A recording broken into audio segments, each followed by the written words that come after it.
Today we are going to see, what if Bella Swan uncovered the truth behind Dracula? Part 3. So let's get started. While we had agreed to talk about what came next, living arrangements, my dissertation. We didn't revisit the topic. I continued to stay with Edward, bowing to the justification that it made the most sense. It would be easy to say that staying was the convenient thing. What with him going back and forth to the hospital, and the ability to easily get to and from the constant litany of doctor's appointments. But that wasn't the truth.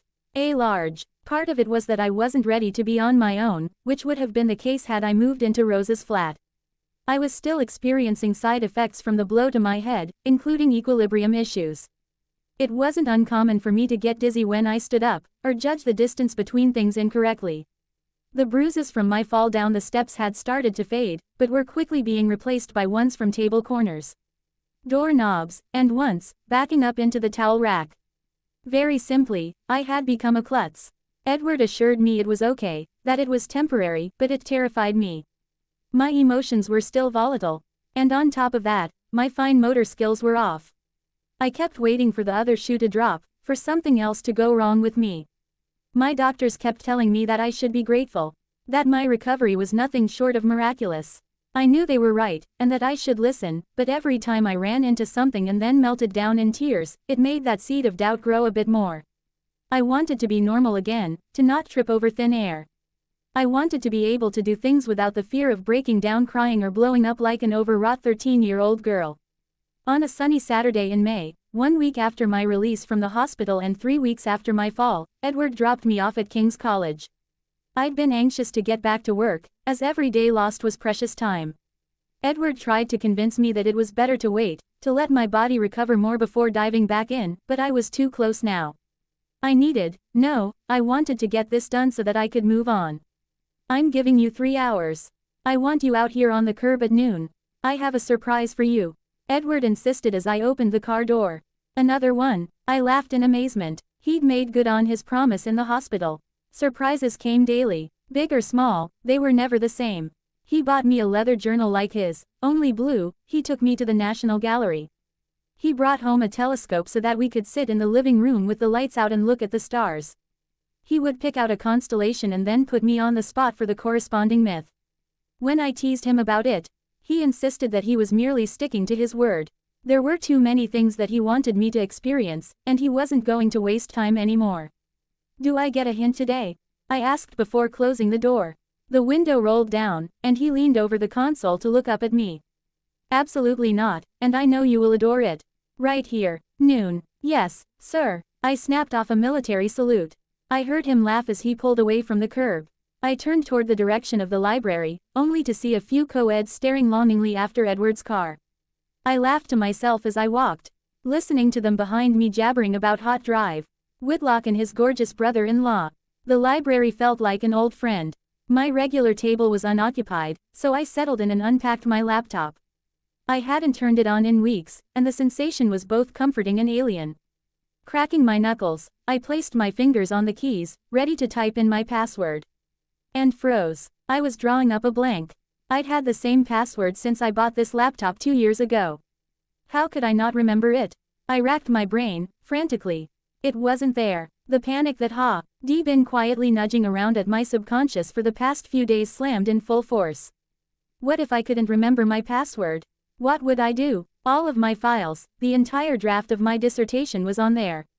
I focused on slowing down my breathing, trying to force the panic back. Rose would know. She'd used my laptop in the past. I pulled my cell phone out of my bag and hit her number on speed dial.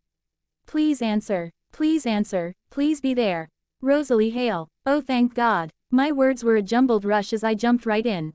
I am at the library, and I just powered up my laptop and I can't remember my password. I don't know what's happening to me and... Shish, Bella, calm down. It's okay. Your password is Ryder_sucks. You chose it because you thought she sucked in the movie, remember? No, I don't remember, Rose. I can't walk in a straight line, and I can't remember my password. I am an emotional fucking mess, and I don't know what the hell I am doing. Shish, honey, it's okay. Where are you? I snuffled back tears and took a deep breath. The library at King's College. Okay, calm down. Type in the password I gave you. I followed her directions, typing writer_sucks. The screen blazed to life. Did it work? She asked, concern apparent in her tone. Yes, I couldn't catch my breath. The panic threatened to take me under. Bella, honey, it's okay. You were in. She hesitated, and I could hear the concern seeping through the phone line. What's going on? I don't know, Rose. The doctor says this will go away, but every little thing sets me off. I can't walk in a straight damn line. I am super emotional, and I couldn't remember my goddamn password. How the hell am I going to get this dissertation submitted in any reasonable time if I can't even function? Bella, you have to calm down. You are going to make yourself sick. Sick? What a joke. At this point, I'd take sick. You okay? Do you need me to come get you? I closed my eyes and took a few deep breaths. I can do this. No, I'm okay. I just feel so out of control right now. Take it easy, okay? I know you are probably elbows deep in metaphorical garlic and wooden steaks. She laughed at her own joke. I'm here if you need me, okay? Thanks, Rose. I'm sorry I melted down like that.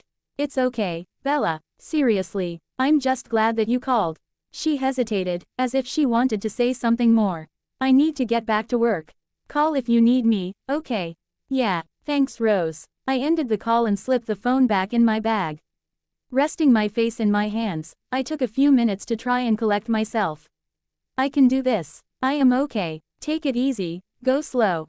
Taking a deep breath, I steeled myself to focus on the task at hand. I opened up the Word document that contained the intro to my dissertation. And spent the morning reading and making notes. I don't know if it was the time away or something else, but I felt like I was viewing my thoughts through someone else's perspective. And it was good, really good. It gave me a sense of hope. The logic was original, the way I had crafted the arc was engaging.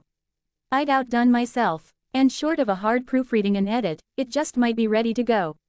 Sitting back in my chair, I started to compile a to-do list in my head.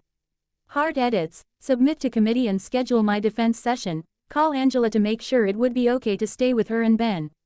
Buy a ticket to Chicago. When in Chicago, I'd have to start getting everything together. I had a safe deposit at the bank branch not far from our house that contained my worldly possessions. My birth certificate, my grandparents' engagement and wedding rings, my diplomas, some legal papers. Everything I would need when I came back to London.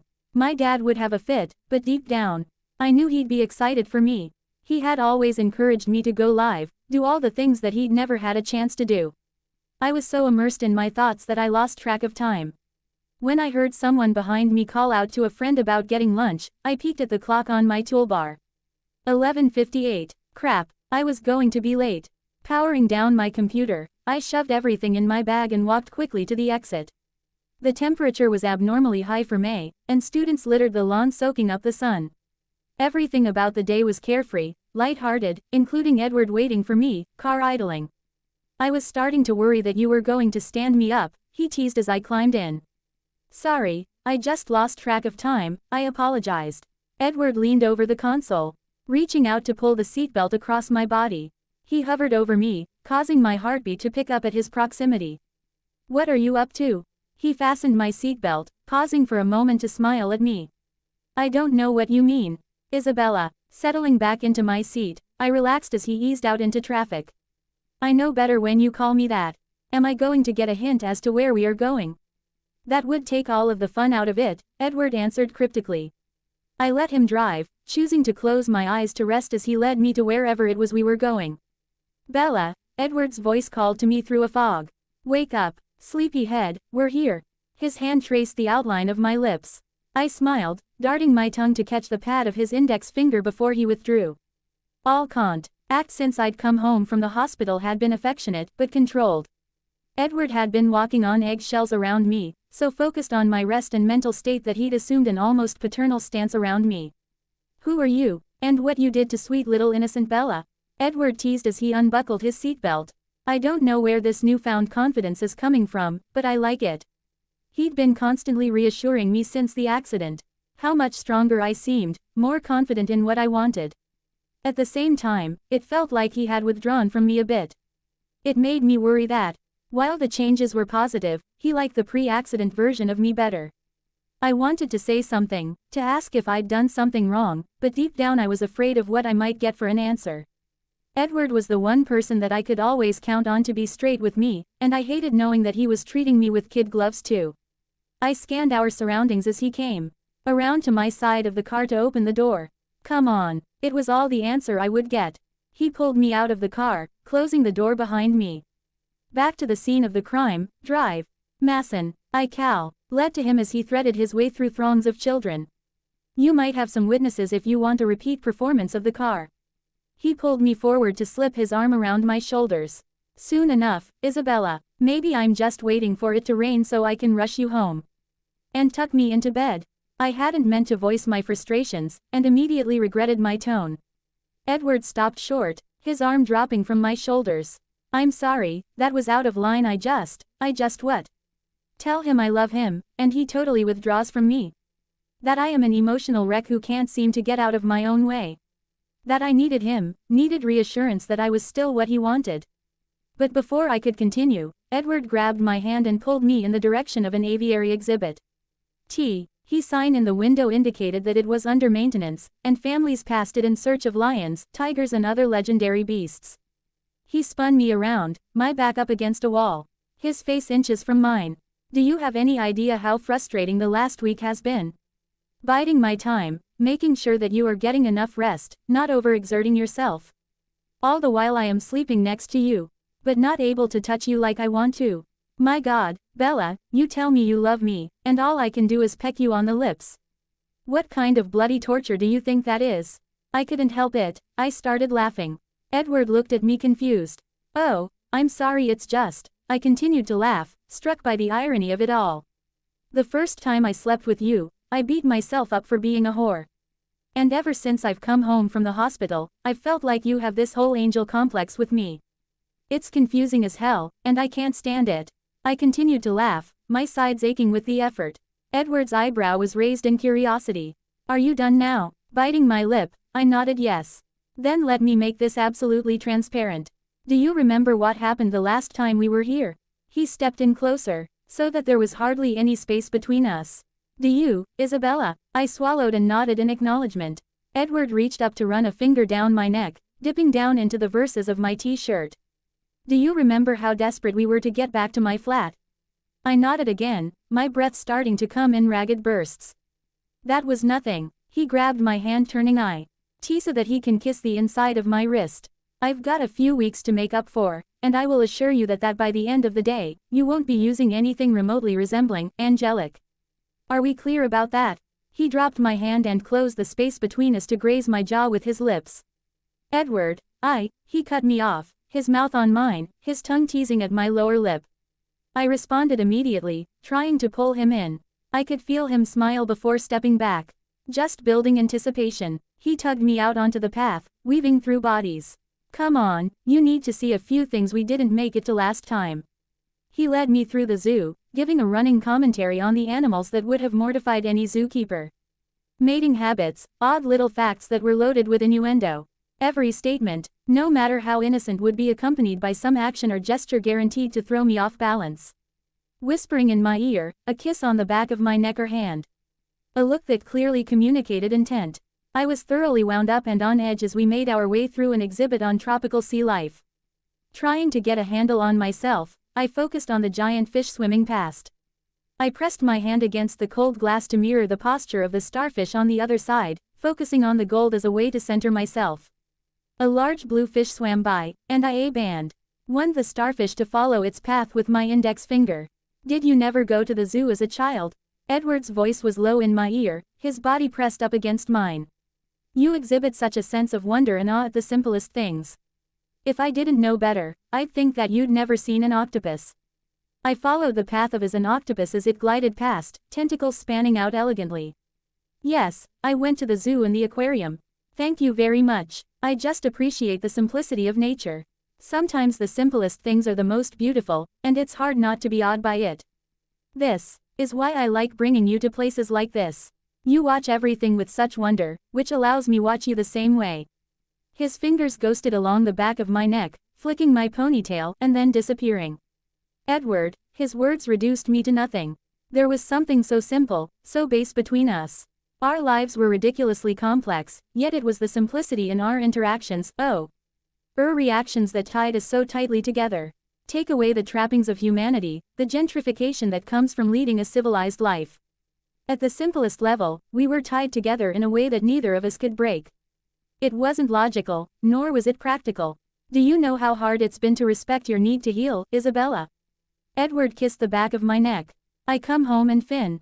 You in my kitchen making something to eat, or curled up in my bed asleep, and I want to claim you, make you mine. I know you aren't a possession, and you deserve to be treated better than that, but it doesn't change the reactions that I have to you. His hand snaked around my waist, palm pressed against my stomach.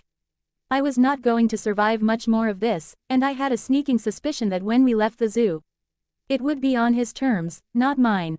Do you know why I always kiss you on your neck? I could feel the heat of his breath against my skin, his lips gently grazing against my jugular. I can feel your pulse pick up. Even early on when you pushed me away verbally, your body responded otherwise. It gave me the confidence to keep going. You tried so hard to be logical, and yet your heartbeat always gave you away.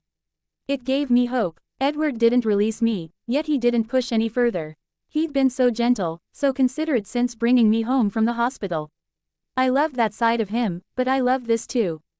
The push, the antagonism had infuriated me at first, but I'd come to accept that it was part to what we were.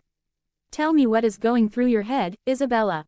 Edward began to trace slow circles over my stomach, low enough to make clear his intention, but not anything that would be seen as inappropriate if we were being watched. I laughed and dropped my head back against Edward's shoulder. I missed this. Missed what? He kissed my neck again, his tongue tracing over my pulse point. You, us, this, he sucked gently on the same spot, and my knees gave slightly. When you do this, I'm just telling you how I feel, Isabella. I could hear the mocking tone of his words. He was playing with me. You are baiting me, Edward. You know what it does, and you are doing it intentionally. Maybe I do, and maybe I am. But just for argument's sake, why don't you tell me what it does? His hand continued the slow circuit, the tension sparking between us. I gasped quietly as his hand slipped up underneath my t-shirt to stroke my bare skin. Are you going to tell me, or should I stop? Don't stop. The words were out of my mouth before I could think. I was desperate for him to continue. Then tell me what you want. My hand dropped to his leg, my fingers clutching at frayed edge of his khaki shorts. I like when you push me like this. It scares me a bit, but I like it. My words were shaky. The admission made me feel vulnerable, but I knew that he would never use it against me maliciously. The things you say, really, Isabella, so you like knowing that I think about you. That right now, I'd very much like to find a dark corner where no one could find us, and have my way with you. You like being pushed out of that safe zone, don't you? Yes. I kept my eyes closed, closing out the sounds around us. He chuckled, his hand never stopping the slow circuit. Very well then, I'll give you a choice. We can continue with our day, maybe even return to the scene of the crime. If you will, I know exactly which display I had you pinned against, and I can think of one or two things I might like to do to you there. Or we can just skip to the end and I can take you home. You tell me what you want. I let go of his shorts, and turned to look Edward in the eye. He wore an amused expression, as if me being flustered was the most entertaining thing in the world. I grabbed the fabric of his polo shirt and used it as leverage to push up on tiptoe. His eyebrow rose a bit, as if intrigued by my action. When I was close enough, I nipped at his earlobe. What do I want? I want you. Take me home, and the minute that door closes, I want you. I kissed the edge of his jaw. I love you. Edward slipped his arms around my shoulders, pulling me in tight to him. We stood rooted to the spot like that for a long moment. Those are the magic words. Come on. He led me away from the glass. And not a minute too soon, I don't think I could have handled any more of what I was dishing out. Our walk back to the car wasn't as frantic as the first visit here. We were both eager to get home, but this time we knew what would happen once we got there. There was no need to let uncertainty cloud our actions. Edward got us back to the flat in record time, and the minute the door closed, he scooped me up and carried me back to his bedroom. As much as I would have liked to start this in the hallway, there are practical matters at hand. We really need to get you on the pill or something. Responsibility really puts a damper on spontaneity. He sat me down gently on the bed, and tugged his shirt off. I reached out to pop the button on his shorts as he grabbed the back of my shirt and pulled it over my head. In a matter of seconds, all of Edward's clothes were gone. And he was tugging the last of my clothing down my legs. I stretched out to grab a condom from the bedside drawer when I felt his lips on my knee. Edward, no, I was too wound up, I didn't want to wait. Shish, trust me. He kissed my knee again. Then the outside of my thigh. I propped myself up on my elbows to look down at him. He was kissing my bruises. The faint ones that remained from my accident. The newer, darker ones that came from my equilibrium issues. He continued to kiss every scrape, every discoloration as he moved his way up my body. His fingers followed suit, ting innocently over the injury points before moving on to tease other areas of my body. The combination was a dizzying sensation of raw emotion and absolute and utter physical desire. Did you ever find in your research that the best spot to take blood from someone is right here? His lips smoothed across a long dark bruise, stopping to suck on a sensitive spot on the inside of my thigh. Why, are you going to drink my blood, Edward? I gasped as his teeth grazed over the artery. I actually had something other than blood in mind. With just the slightest shift of his head, he made good on his inference. His tongue gently probing and stroking. My hands dug into the sheets, grounding myself against the overwhelming sensations that pulled at me, threatening to drag me under. His hands wrapped around behind my hips, cradling them as I writhed underneath him. Let go, Isabella. You don't always need to be in control. I won't let you fall. Edward's breath was hot against my skin, encouraging me to relax. To trust him. He'd more than earned my trust. I let go of the sheets, curling my hands into fists and loosing myself as Edward pulled me further and further under his control. A moment, airy glimmer of panic hit as my orgasm overtook me, but something in my reaction must have alerted Edward. Relax. He kissed the inside of my thigh as his fingers took the place of his tongue. I'm right here, I'm not going anywhere. Let go, Bella. He continued to talk to me as I came back down, telling me how beautiful I was to watch, how badly he wanted me. When I managed to catch my breath, he began to work his way up my body, kissing the remainder of my bruises and scrapes. When he was eye level, he retrieved the packet I had grasped in my hand. He paused to kiss the scar on my forehead. I thought I was going to lose you. But you came back. You are mine now, forever. You realize that, don't you? I nodded, unable to speak. He quickly tore open the packet, and I closed my eyes, remembering how I fumbled the first time I tried putting one on him. His comments about spontaneity and the practicality were enough of a nudge. Next time I was at the hospital, I'd have to make an extra appointment. Edward's fingers found my hip, and gently pulled me onto my side, my leg draped over his hip. His fingers trailed up and down my leg, setting off goosebumps. Shifting my leg, I pulled us closer together. Desperate to push forward, Edward understood, rolling onto his back to pull me with him. His hands held onto my hips as he slowly pushed inside of me. Dropping my head to his shoulder, I kissed his neck. I love you, Edward. I kissed his neck again, trying to reinforce what felt so inconsequential to say. His arms tightened around me, pulling me closer into him, but not limiting my movement. I led. I set the pace, letting my actions demonstrate what I repeated over and over. I needed to make him understand, to know how much I meant what I said. Edward slipped his hand behind my leg, pulling it up so that my knee came to rest against his hip. The change in angle was just enough to push me over the edge. I gasped as the sensations claimed me. I vaguely registered Edward calling out my name as his fingers dug into my hips. We lay tangled up together, unwilling to move, to break the spell. I kissed his shoulder, tucking my head into his chest. I wanted to stay like this forever. You kept your promise, he whispered against my hair. You came back to me. I bit my lip, holding back the tears that were welling up. I still felt so much confusion over what had happened, oh much sadness over what it had put Edward through. Hey, no more crying. Everything is okay now. Edward rolled us to the side so that he could gently rock me back and forth. I'm sorry, I couldn't catch my breath. The tears just kept coming, and I was powerless to stop them. Hey, it's okay. He ran his hands up and down my back, shushing me and repeating over and over that it was okay until I calmed down. I'm sorry. God, way to ruin a moment. I snuffled into his chest. My emotions are so all over the place these days. I know, it's okay. He held on to me as I struggled to collect myself. I noticed you tense up earlier. What happened? I could feel the heat rush to my face. I was still finding myself in all this, and while I loved how he made me feel, I was still struggling with the way to articulate my feelings. Or how he made me feel. When you were, my face felt like it was on fire. Come on, Bella, it's me, you can tell me. I took a deep breath and launched in. It was so intense, and I felt like I couldn't catch my breath, and then there was almost like an explosion of light. And it reminded me of the last sensation I had before I fell. Edward chuckled wryly, his hands running up and down my back, reassuring me. I have to say that is a first. I'd like to think that I knocked you off your feet with my oral skills, not sent you into a panic attack. He kissed my shoulder and pulled me in a bit closer. I should have known better than to push you after what happened earlier today, but I couldn't stay away from you any longer.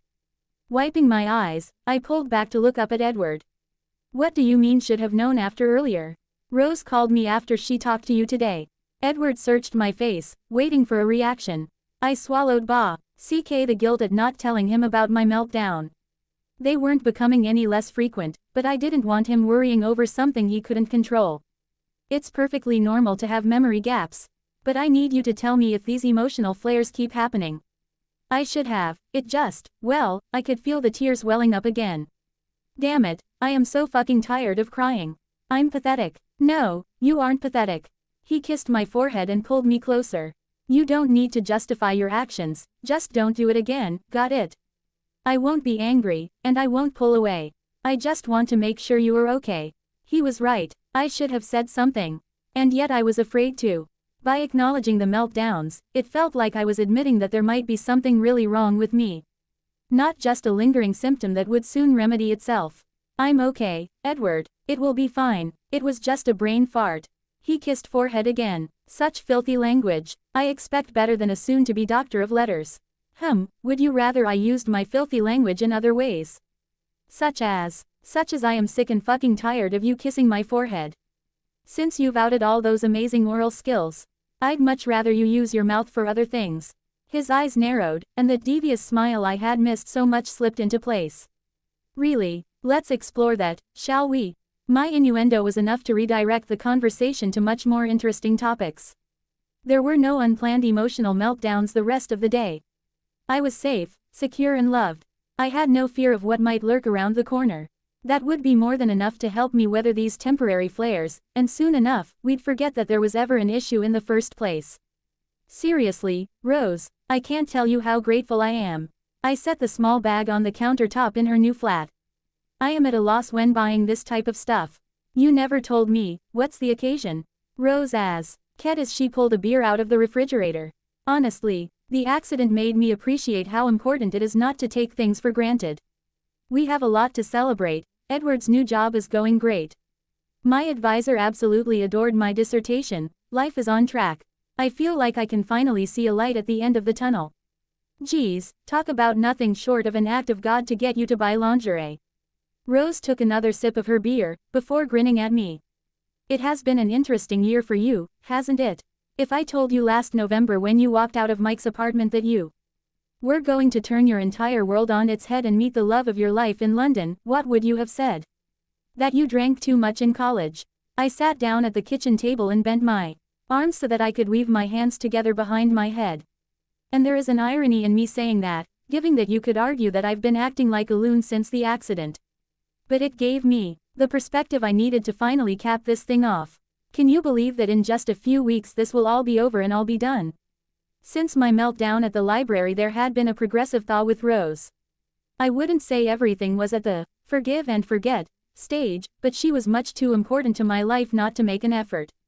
Over the previous weeks we'd spent a lot of time on the phone. And had even gone out to dinner a few times. It gave us a chance to talk about the things that we should have, like our relationships with others, as well as with each other.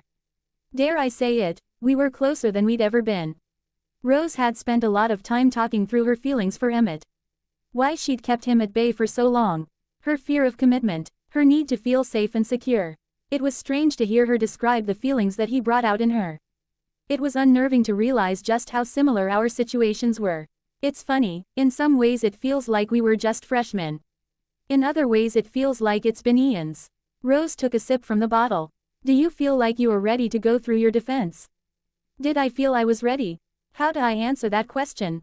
I'd lived with this material for years, knew it backwards and forwards. Yet in the past few weeks, my ability to talk about it objectively seemed to be colored by something new, something different. It didn't change how I felt about my research, that was sound. It was more of an understanding of how to articulate my thoughts, to make my point. I guess Edward was right, I really did need to understand the dynamics of passion, fear and loss to truly get the book. Jasper had been fabulous over the last few weeks, putting me through the paces as I refined my presentation. He posed the hard questions, forcing me to poke holes in my outline and prepare my rebuttal questions. The first few times hadn't gone very well. I'd let Jasper bait me with some of his questions, popping off smart aleck answers, and actually tearing up or losing my temper a few times. I found myself getting easily frustrated. I wanted to be bold, put forward salacious comments and thoughts that would force the review panel to think. It was incredibly out of character. The old me would have delivered a smart, but lifeless presentation. No risk, but no fireworks either. It would have been absolutely passable, and totally vanilla. Just like Chicago Bella had been. But London Bella wanted the fireworks, to knock them dead. Unfortunately there is a risk with fireworks of getting burnt when lighting the wick. But over the course of the past week, something started to change. My frustration and emotional volatility started to fade. It might have been because I was getting comfortable with the material. Or it could be that my body was finally finished healing. Whatever it was, I was grateful for it. My last few dry runs had gone flawlessly. Jasper tried a few new tactics to get a rise out of me, but I'd parried them all with no problem. No shakes, no tears. I didn't even get mad. He even laughed and told me I was intimidating on our last run. I'd learned something about myself in the past few months, and the accident had merely crystallized it. I'd let my guard down, and in doing so, found that letting loose that passion that Edward always talked about was a good thing.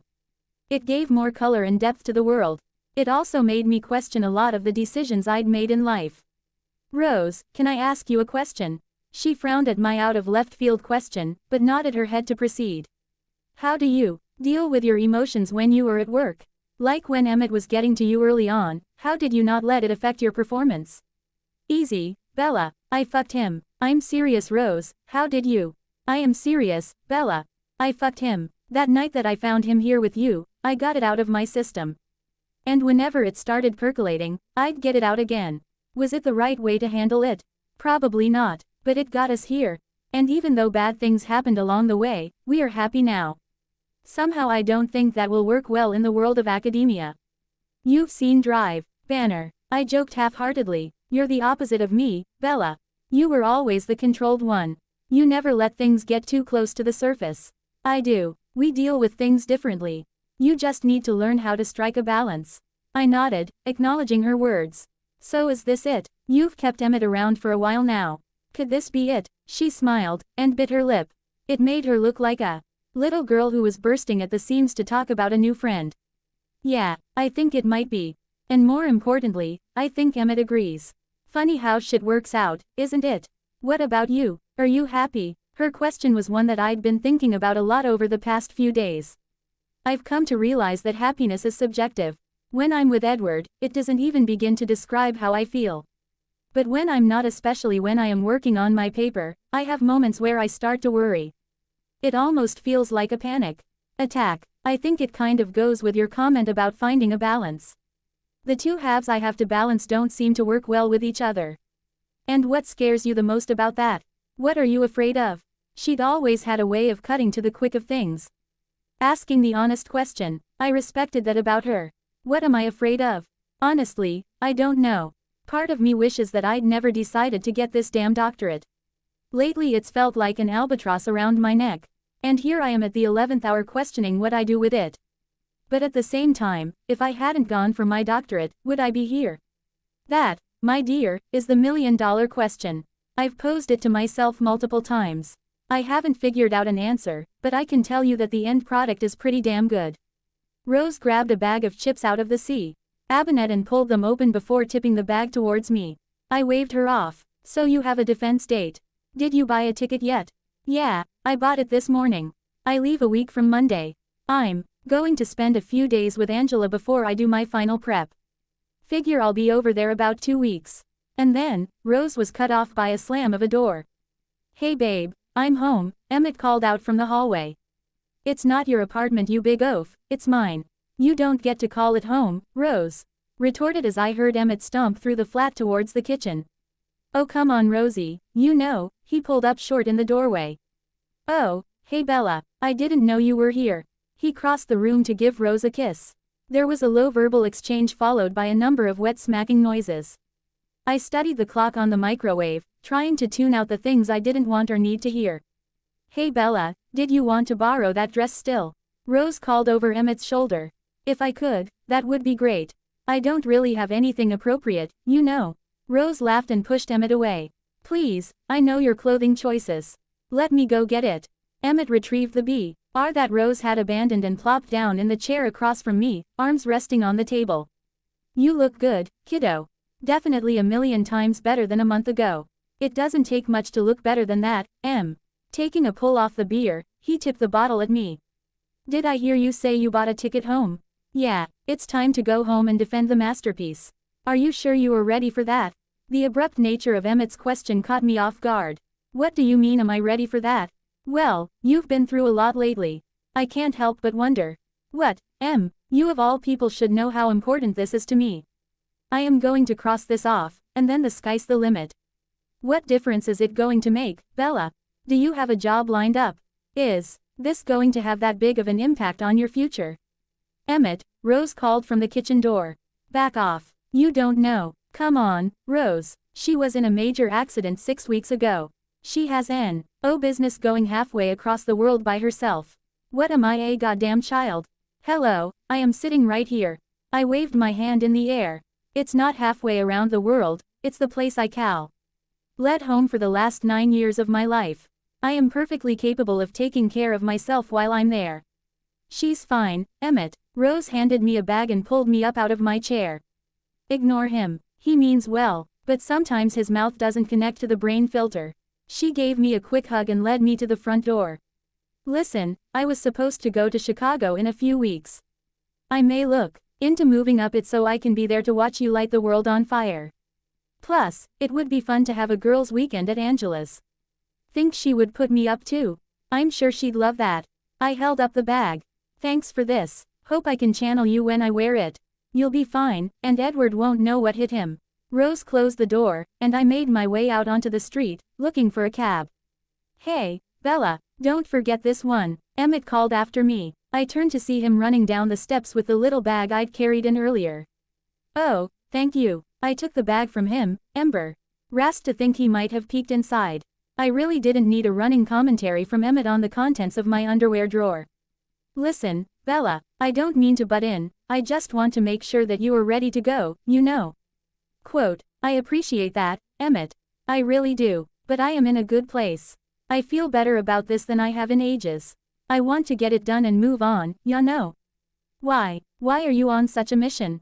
Because for once, I feel like I know where I am going, and I am excited to get there. I am ready to see what comes next with my life. And the only way to do that is to finish this damn education of mine. Why? His query wasn't cruel, more curious. What difference will it make?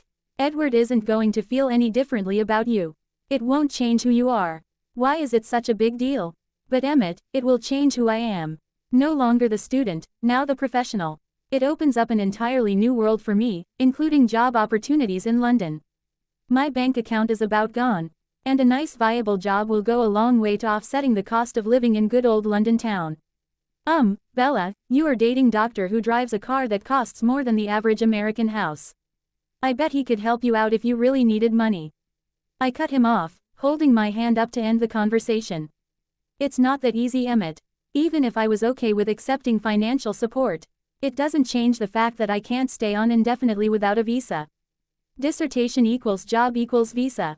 Simple as that. What's the problem with accepting help? We are talking about Edward, not Mike. I know that, Emmett. He's the furthest thing from Mike. He stepped forward, throwing an arm around my shoulder. You know I love you, Bella. I just want you to be happy. And I'm afraid this isn't the silver bullet you think it is. Silver bullets are for werewolves, Emmett. My dissertation is about vampires. Besides, I've invested hundreds of thousands of dollars in this, I can't quit now. I punched him in the shoulder, trying to lighten the mood. But if you are dead set on silver bullets, I can tell you where Rose hides hers. Emmett frowned at me a moment, as if confused by my response. I'm being serious, Bella. You don't have to have all the answers. Work at Starbucks, write a book, train elephants. It's your call. Just don't expect a piece of paper to solve everything. He gave me a quick kiss on the cheek, and then let out an ear-piercing whistle. A cab screeched to a halt next to us. He opened the door and waited for me to climb in. Bella. I looked up to a very sheepish expression on his face. Listen, well, I had to laugh. I knew he couldn't resist. Look for the Nike box in her closest. The cab pulled away from the curb, leaving a dumbfounded Emmett in its wake. I would probably pay for that one, but hey, he deserved to get a little some tonight too. I pulled my cell phone out of my bag and called up Edward's number. When he'd left for the hospital this morning, I'd given him a hard time about working on a Saturday, and made him promise that he would be home by 5 on the dot. I didn't like playing the guilt card, but I needed to do it to set his state of mind for the day. I had 2 hours, just enough time to put the rest of my plan in motion. I tapped out a quick text and hit send. I got you a surprise. I waited a few minutes before sending another one. It comes tied up in a pretty bow, but you have to be home by 5 to unwrap it. Leaning back against the car seat, I smiled to myself. Turnabout is always fair play. My phone chirped just as I was climbing out of the cab. Cheeky. Do I get a hint, or should I let my imagination go? I typed out one more message before putting my phone away. Imagination would be good, but tongue and hands would be better. Ping me when you park the car.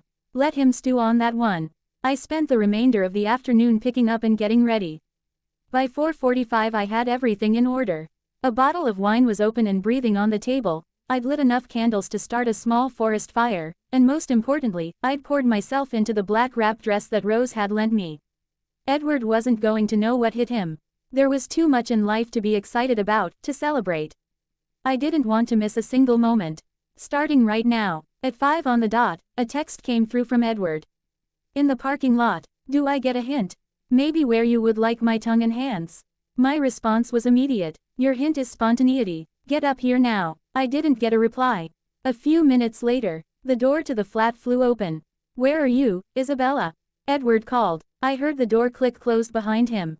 Do you think I am playing hide and go seek? I stood in the living room, my hands clasped demurely behind my back. Dropping his bag in the hallway, Edward moved into the room slowly, eyes taking everything in before landing on me. His smile grew as he took in the dress, the bow knotted at my waist. The deadly high heels. I believed that I was taunted with a present to unwrap. He was close enough to reach out and tug on the loose knot of the dress.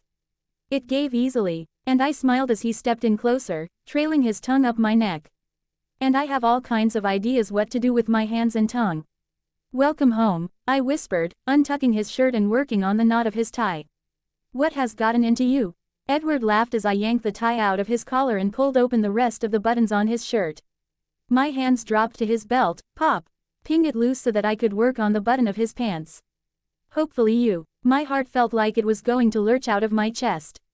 I couldn't move fast enough. I pushed his pants and boxers down, using the toe of my pump to pull them down as my hands wandered across his body. Christ, he swore against my shoulder. His hands worked just as frantically, pulling loose the belt and slipping inside my dress. He tugged impatiently at the bit of black silk I'd bought earlier in the day, leaving me completely naked underneath. You are an absolute vixen. Suggestive text messages, looking like something out of a fantasy. One can't wait see where you are taking this. I let his hands roam as I shook myself free of my underwear. Then I slipped my hands in his hair, forcing him to move back up so that I could whisper in his ear. You know exactly where I am taking this. Shoes on or shoes off? I didn't give him time to respond before running my tongue around the edge of his ear. Oh fuck me, he gasped. On, please. I think I can accommodate both of those requests. I pushed him backwards so that he dropped onto the couch. His hands shot out to steady himself before finding their way back inside my dress, which hung open limply. His fingers burned a trail up the inside of my leg. Don't we need something first? His breathing was ragged, and I could tell that it was a struggle to be practical, to think responsibly. That was what I had been hoping for. I climbed into his lap, a knee resting on either side of his hips as I lowered myself down onto him. Not anymore. I moved slowly, letting my words sink in. We can do this whenever and wherever the urge hits now. Do you know how much I like that idea? Christ, Bella. His fingers dug into my hips, trying to increase the pace. God, you feel so good. We continued to rock against each other as I whispered things in Edward's ear. How I'd fantasized about him all day, how much I wanted him. I was intentionally pushing him, trying to make him lose control. My intent was not purely sexual gratification. It was emotional too. I wanted to make him feel out of control and completely consumed. I wanted him to know how it felt. If you keep this up, I am not going to last much longer, Edward groaned in my ear. We've got the rest of the night to take our time. I leaned back so that I stare straight into Edward's eyes as I ground my hips in harder. I don't want to take time right now. His eyes fluttered closed in reaction, and his forehead dropped against mine. Fuck, Bella, his words were labored, which sent a thrill of victory through me. When our pace became irregular, and I could tell that Edward was nearing the end, I knotted my fingers in his hair and kissed his neck just below his ear. I love you. There's no one else for me, ever. Make me yours. It was just enough to tip him over, and he let out a muffled groan against my shoulder. His arms were tight around my waist, and his breathing ragged. A small surge of power, followed by something more intense, rippled through me. I did this to him. Only me. He loved me. I wanted to tell him I loved him again. I felt like I needed to repeat it over and over, that it could never be enough. Rose had been right earlier when she made the comment about how my life had turned on its head. I'd come to London to find myself, but it hadn't been anything like what I had originally expected. So where is my surprise? Edward queried as he nuzzled into my neck. Niece. Thank you. I like your surprises. What's the occasion? All kinds of them. Made me feel like celebrating. And this seemed like the perfect way. Edward's fingers ghosted over my stomach, and he smiled as I drew in a sharp breath. And the spontaneity thing? Something you weren't telling me. That one I thought better to show you. He hummed appreciatively as he kissed his way down my neck. I'm not sure I got it. Think you can show me again? After I get some food, that is. I am starving. I laughed and stood, wrapping the dress back around me. Do you have any idea where my underwear got to? He laughed and grabbed his pants from the discarded pile on the floor. I have no clue, and I wouldn't tell you if I did. Once we were semi-dressed, we grabbed something to eat and settled back in on the couch. So spill it. What else are we celebrating beside the fact that we can sex when and wherever the hell we like now? His fingers ran up my leg suggestively as he posed the question. Isn't that enough? Of course it is, but you made it sound like there was more. I stretched out, my legs bent over his lap so he could continue to tease his way along the inside of my thigh. All kinds of things. Your job. Me getting better. Us. The rave response on my dissertation. It's been a good couple of weeks. I popped a grape in my mouth and continued on. I feel like everything is finally coming together like I want it. Just a few more things to fall in place when I am in Chicago. And then it will be full steam ahead. I am good as new. Hell, technically I am better. What was the line from the $6 Million Man? We have the technology, we can make him faster, stronger. Did you put a chip in my brain while I was out? Something that gave me more confidence. Maybe a libido booster too. I felt so carefree, so happy with the moment, that Edward's reaction caught me completely off guard. What do you mean, when you were in Chicago? When I give my defense, silly. I bought my ticket today. I told you I was doing that this morning before you left. I decided to go over a bit early, hang out with my friend Angela and take care of a few things. I think 2 weeks is more than enough time to get the green light on my presentation and get the paperwork in line F. Or an employment visa so that I can come back for good. Edward dropped his hand from my leg, and shifted on the couch so that he could look directly at me. What if I said that I didn't think you should go to Chicago? What if I told you there was a way for you to stay here, and you could delay your dissertation until you were really ready? Why delay it? I want to get this thing done and crossed off the list. I've been ready for years. I was confused. We'd talked about my dissertation enough for him to appreciate how important it was to me. You might have been before the accident, but you aren't now, Bella. Can't you see that? You are still running into things left and right and your emotions are still all over the map. Don't you think it would be better to take it easy, and maybe try to present in the fall when things are more balanced out? Maybe I could even come with you. Sitting up, I shifted my legs off Edward's lap so that we were face to face. Edward, it's been a week since I had a meltdown. Yeah, I still run into stuff, but emotionally I'm fine. But let's say, just for the sake of discussion, that I did wait, what would I do in the meantime? I am way too overeducated for the jobs that I am qualified for. And it's hardly likely that I could get a teaching spot with just my master's.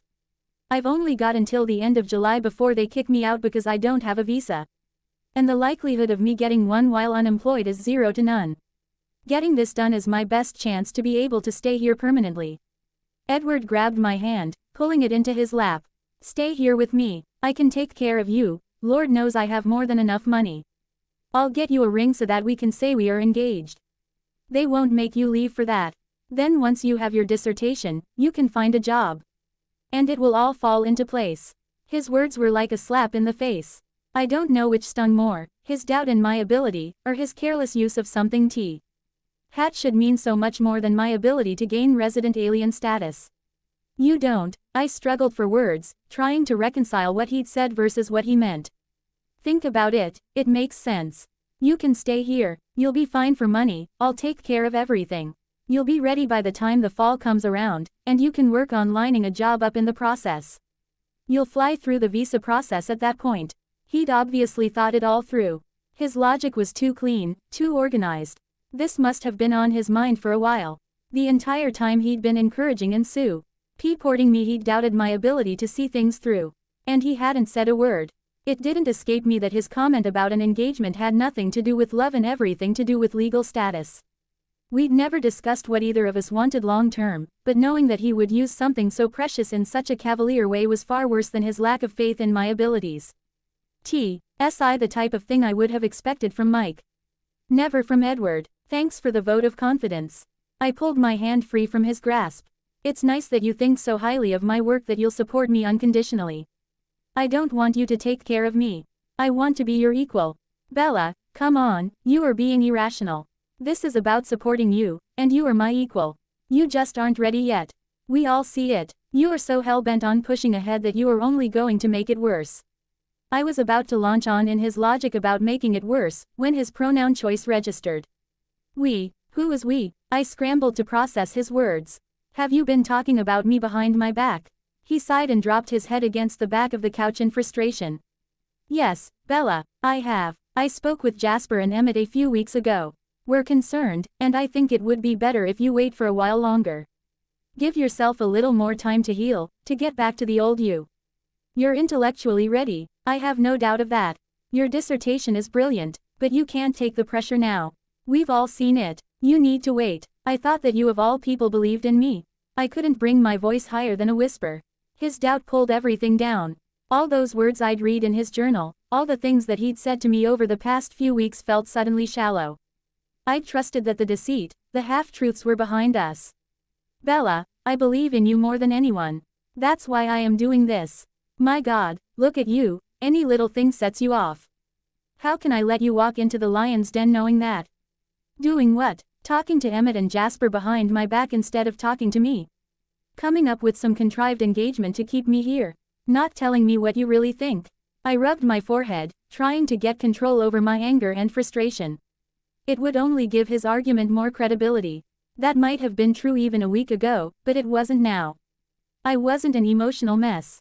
I'd started pulling it together. I was ready. Would you have listened? I'm not doing this to be cruel, Bella. I'm trying to protect you. You're not trying to protect me. Edward, if you were, then you'd know how much your bogus engagement would hurt. I thought you of all people would be honest with me and not handle me with kid gloves. This is the type of stuff I dealt with in my last relationship, and I'll be damned if I am going to go through it again. Edward frowned, running his hand through his hair in frustration. My God, Bella, don't you see how volatile you are? I've watched you bumble along for weeks, waiting for you to get better. Every time you melt down I cringe, hoping that it will be the last time. I've never felt as helpless as I do when I see you cry. Edward, I haven't had an episode since a week ago Thursday. I know that you are concerned, but you aren't seeing the improvements. I am getting better. I can handle this. I need to do this.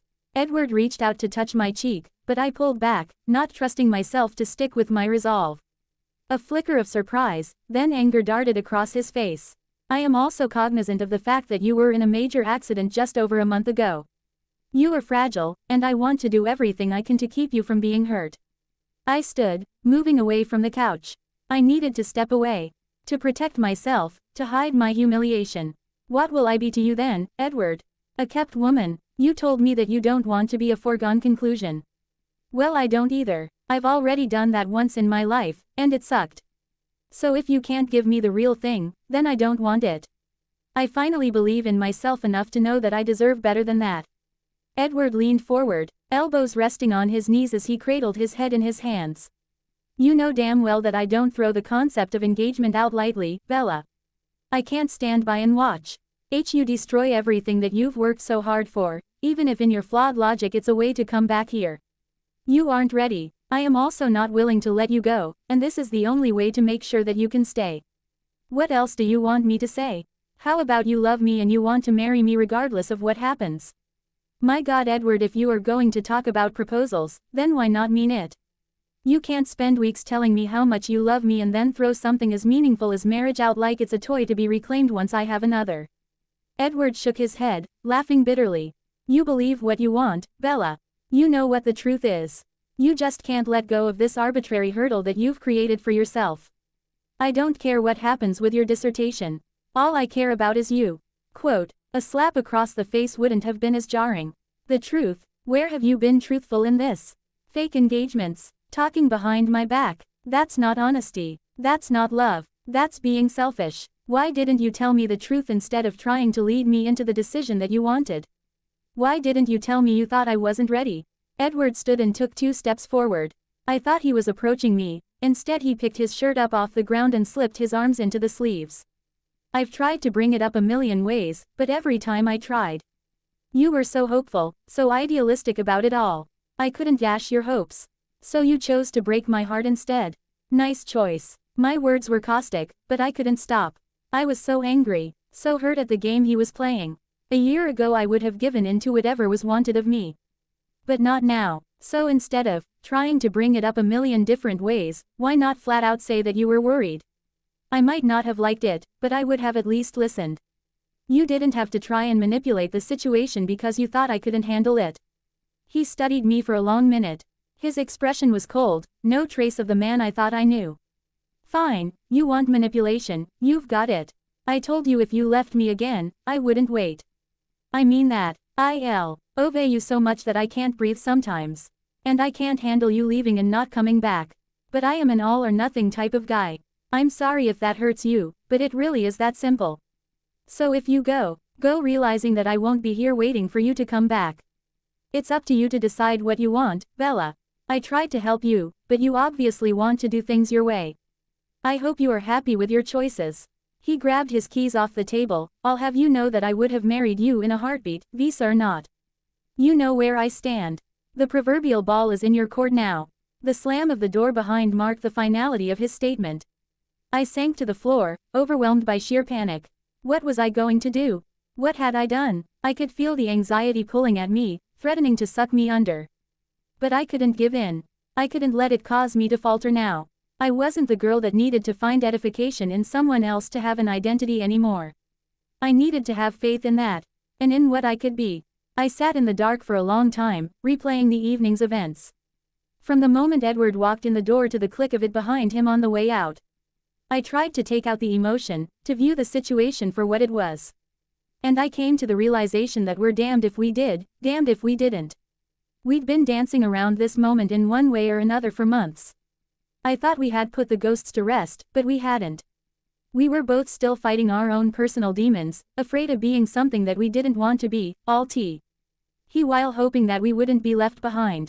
With everything we'd been through, we still hadn't learned. I may have resolved my insecurities, but I still hadn't truly stood on my own.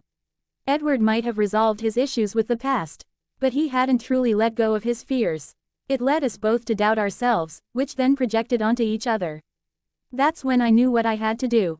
There was a way to prove that I could stand on my own without him losing me.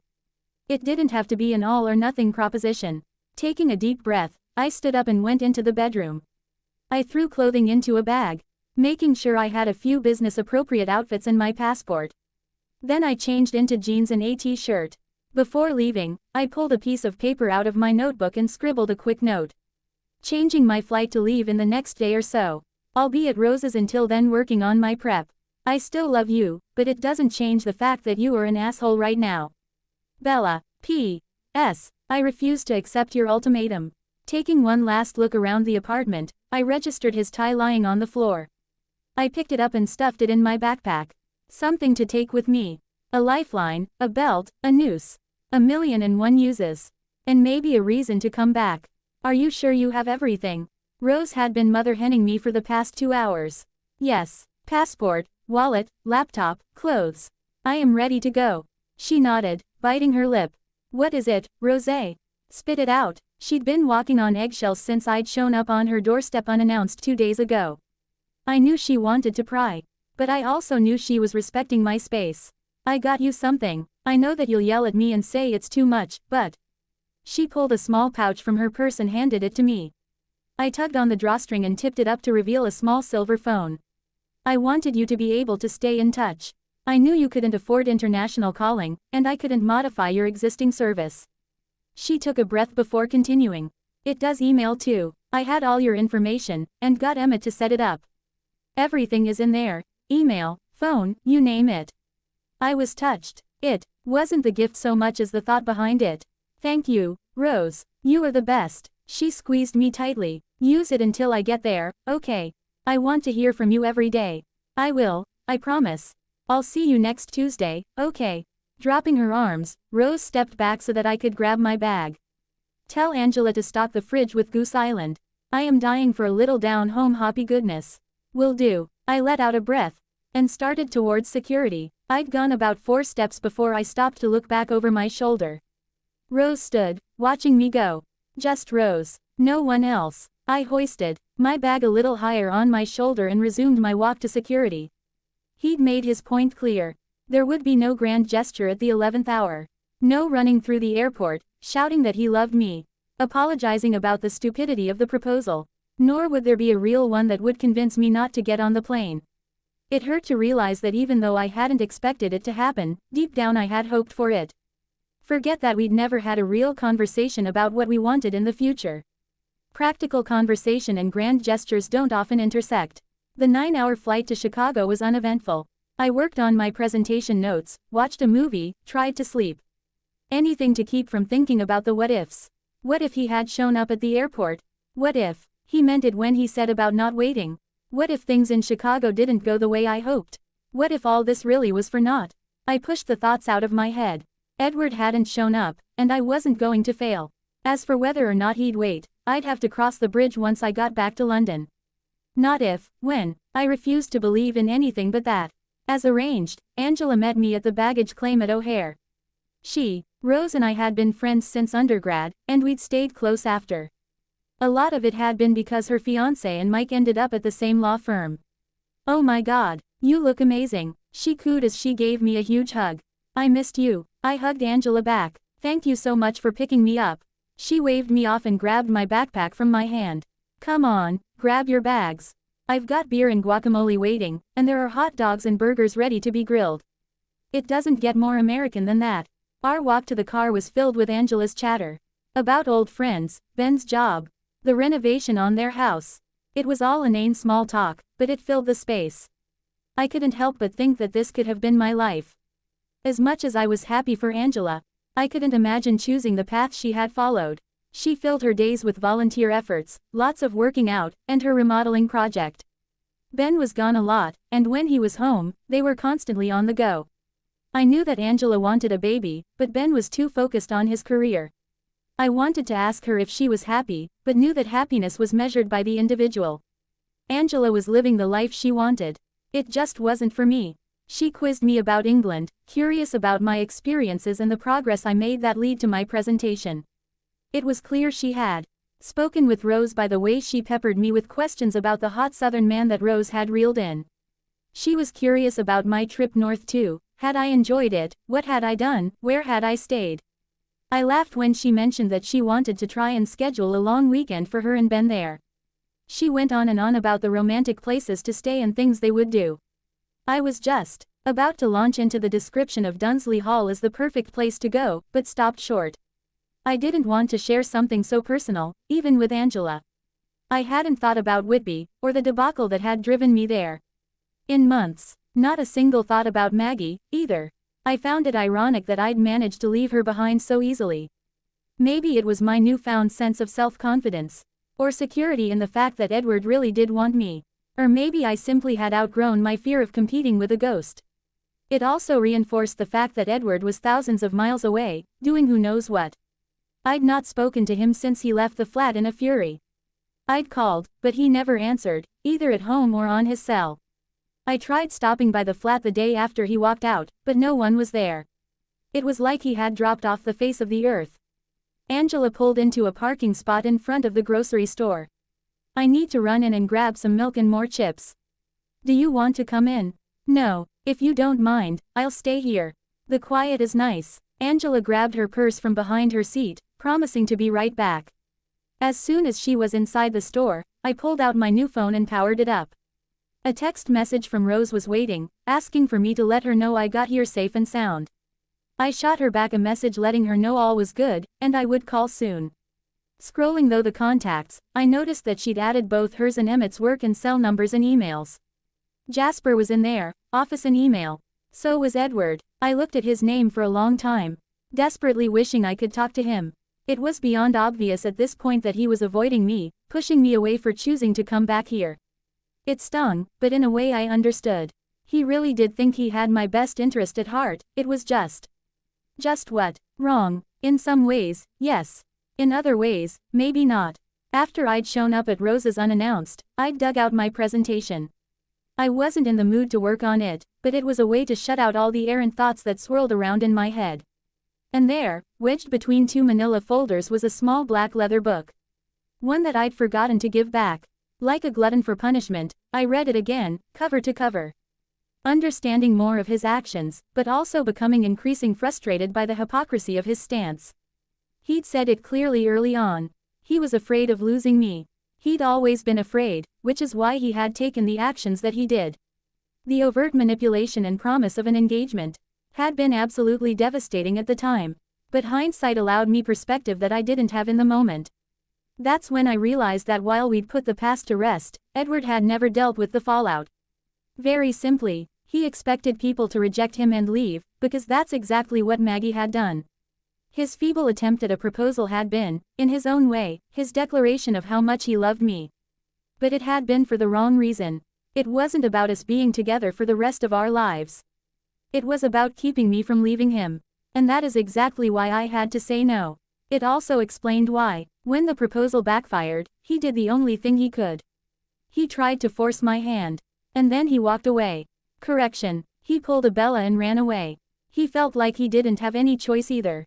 In some ways, it was a mirror reflection of what I'd done upon finding Maggie's photo in his apartment months ago. An honest conversation on the front end could have prevented so much. Instead, Edward did what was in his nature. He hid things in an effort to protect me while controlling the situation to protect himself. Deep down, I couldn't be mad at him for that.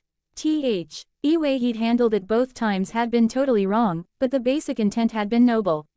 And according to Alice, that same trait is what Maggie had worried about when she found out she was sick. It would always be in Edward's nature to try and save people. Yet there was a difference between doing it for the right reason and doing it for the wrong one. He insisted that he did these things for others, but the more I thought about it, the more I realized it was really about protecting himself. And of course I had to make it worse by reacting to the hurt. Looking at it in hindsight, I don't care. Now if I could have responded any differently. Everything he'd said had come across as so cold, so clinical. But part of me couldn't help but second guess. What if I had chased after him? What if somehow I'd managed to stop him? Was there anything that I could have said that would have changed things? The never-ending litany of what-ifs.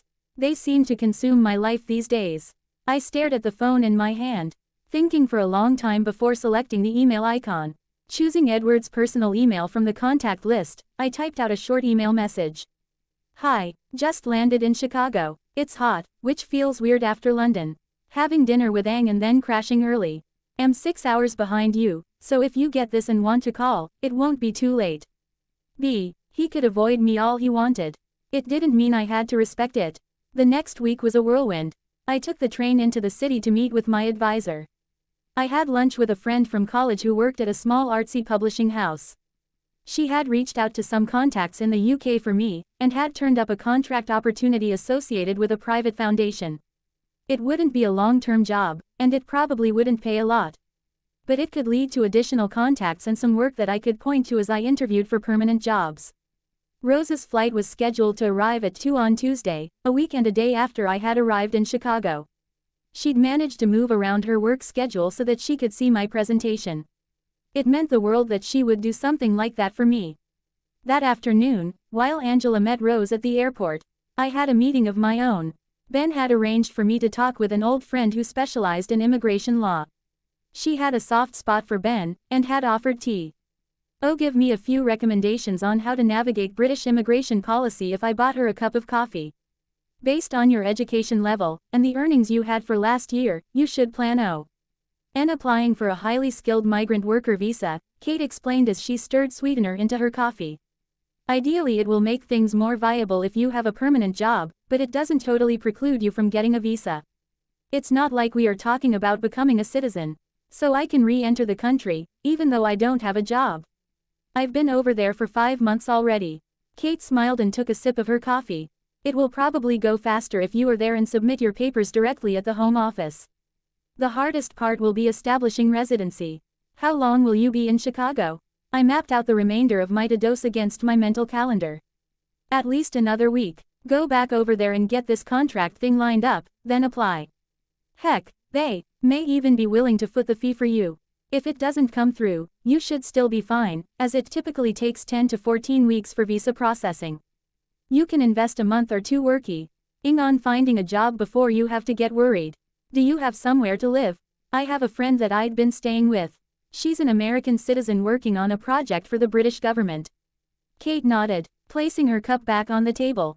That's okay, but it would be much better if you had some stronger British ties. Roommates or something. They can't technically give you grief for it, but every little thing helps. Her comment made me laugh at the irony. Might as well get married for that matter. No, you definitely don't want to go that route. A bogus marriage is the best way to get kicked out of a country fast. Seriously though, the Brits are pretty progressive. I plugged all the details into the points calculator, and you are well over their minimum for requirements. Just line up something for employment and I can't see them denying you. You're joking, right? I was shocked by Kate's assessment. No, not at all. It's not like getting into the States, Bella. Other countries are much more laid back about their immigration policies. Just make sure you have all your paperwork in order and establish residency ASAP. Your biggest jeopardy will be not finding a job. But you sound like you might have a few ideas on the hopper, so you should be in good shape. We spoke for a bit longer about my options. Kate was great and happily promised to field any questions that I might have down the road.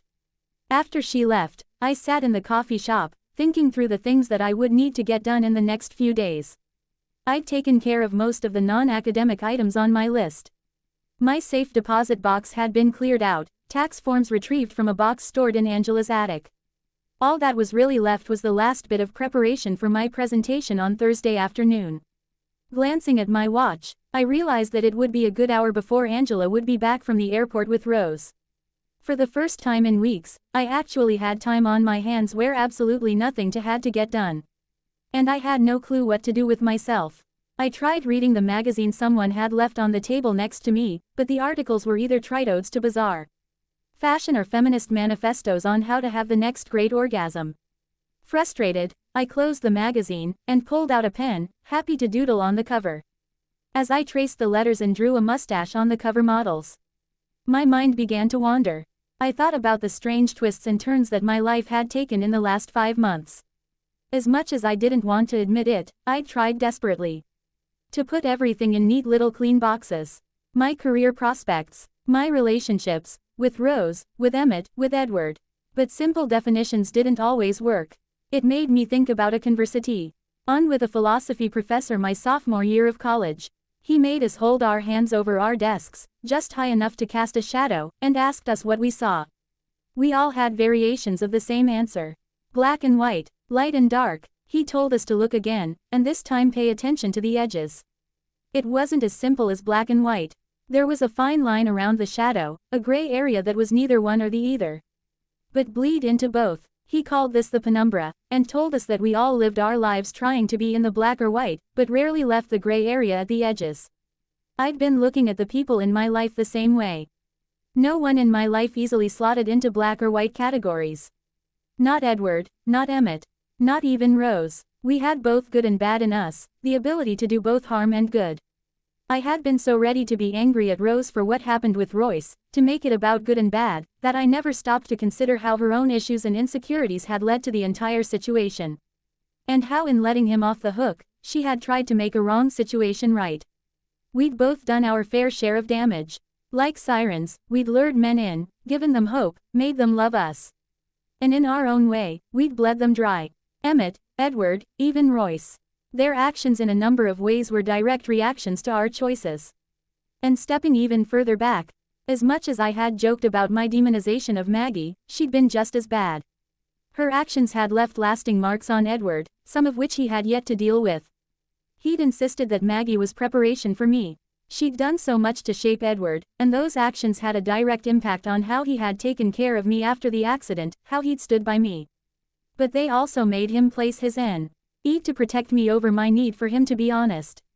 But I couldn't place all the blame on Edward or Royce. Every action had a reaction, every decision, a consequence. It didn't matter if the intent was good or not. Just like my dissertation topic. Rose, Maggie, me, it didn't matter. Our choices set the course for all other events, which sparked a chain reaction. The consequences of which we were living with right now. A tap on my shoulder broke me out of my reverie. I dropped my pen and looked up with a smile. But it wasn't Rose or Angela shouting to get my butt in gear, that there were drinks chilling. It was Mike. Hi Bella. He sat down in the chair across from me. His tie was loosened, and I noticed that his hands were free. No briefcase, no cell phone. He was totally unencumbered. Nothing to tie him to the office or his next big case. He was totally out of his element. Hi. I shuffled the magazine and pen around on the table, trying to find something to occupy my hands. What are you doing here? Ben and I had lunch today. He mentioned that you were back and would be downtown to meet with an old law school buddy about some legal stuff. I had a clear afternoon, so I thought I would stop by. I nodded, not sure what to think. The firm that Mike and Ben worked for was only a few blocks from here, yet I had never stopped to consider that he might show up unannounced. How have you been? I asked. Not quite sure how to proceed. I had planned on asking Mike to meet me for a drink once my defense was over. He'd asked to see me when I came back, and he deserved better closure than I had given him in London. Okay, busy, working a lot. He sat back in his chair, idly fidgeting with a cup of coffee. You always did, more so since you left. His expression was pained, and I had a momentary pang of sadness. Mike really was a good guy, just not good for me. Listen, I came to speak my piece, and I need you to let me do it. He paused, and I had to laugh to myself. He was slipping into trial mode. Putting on his game face. Bella, I love you. I've always loved you. I don't know how not to. And all this time without you, well, it made me realize just how much I need you in my life. I don't care if you work. You do what is going to make you happy. I'll stand behind you 100%. Just come back to me, please. I sighed and reached out to grab his hand. He was hurting, and he held out hope for me. It was the least I could do. Mike reached out to brush my bangs away from my eyes. He frowned as he registered the scar on my temple. What the hell happened? His finger glanced gently along the red line, his eyes narrowing in suspicion. I had an accident about 6 weeks ago. It's okay, I'm fine now. What the hell, Bella? He surveyed me, taking in the scar on my arm too. How could this have happened? Nothing, Mike, it was just an accident. I knew I should have never let you go to London on your own. He took a deep breath, and squeezed my hand. Let me drive you back to Ang's to get your stuff. It doesn't make sense for you to stay with her, you should be with me. I've been looking at bigger places, we can. Stop, okay, just stop. I cut him off. I needed to be honest with him, to be clear once and for all. I'm not staying, Mike. My review is in a few days. Once I finish that, I am going to take care of a couple more things, and then going back to London. I'm not planning on staying in Chicago.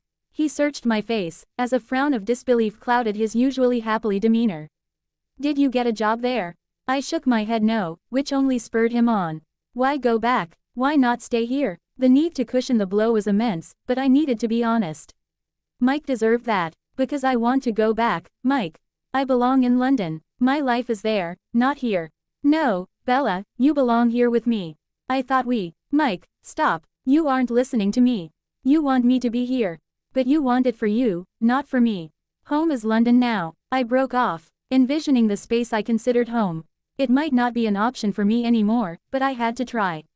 I belong in London. I'm sorry. I don't know how to say it any more plainly. I squeezed his hand, my heart sinking as the look of resignation registered on his face. You are a lovely man, Mike. And you deserve the best. But that's not me. I know that you believe I am. And someday you'll realize that there is someone out there perfect for you. Someone who drives you crazy and spins you around and makes you feel like you've never lived before. You deserve that. And the only way you are going to find it is if you let me go.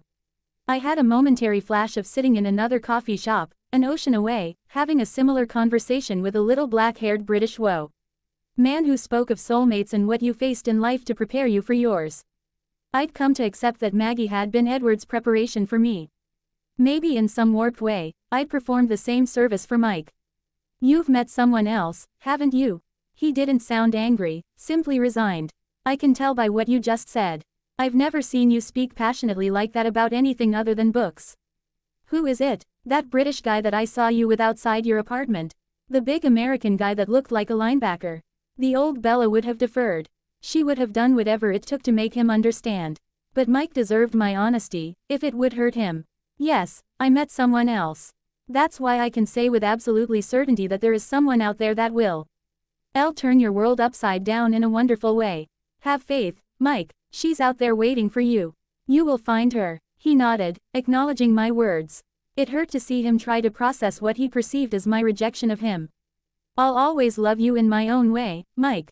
You were a huge part of my life for a long time. But neither of us are those kids anymore.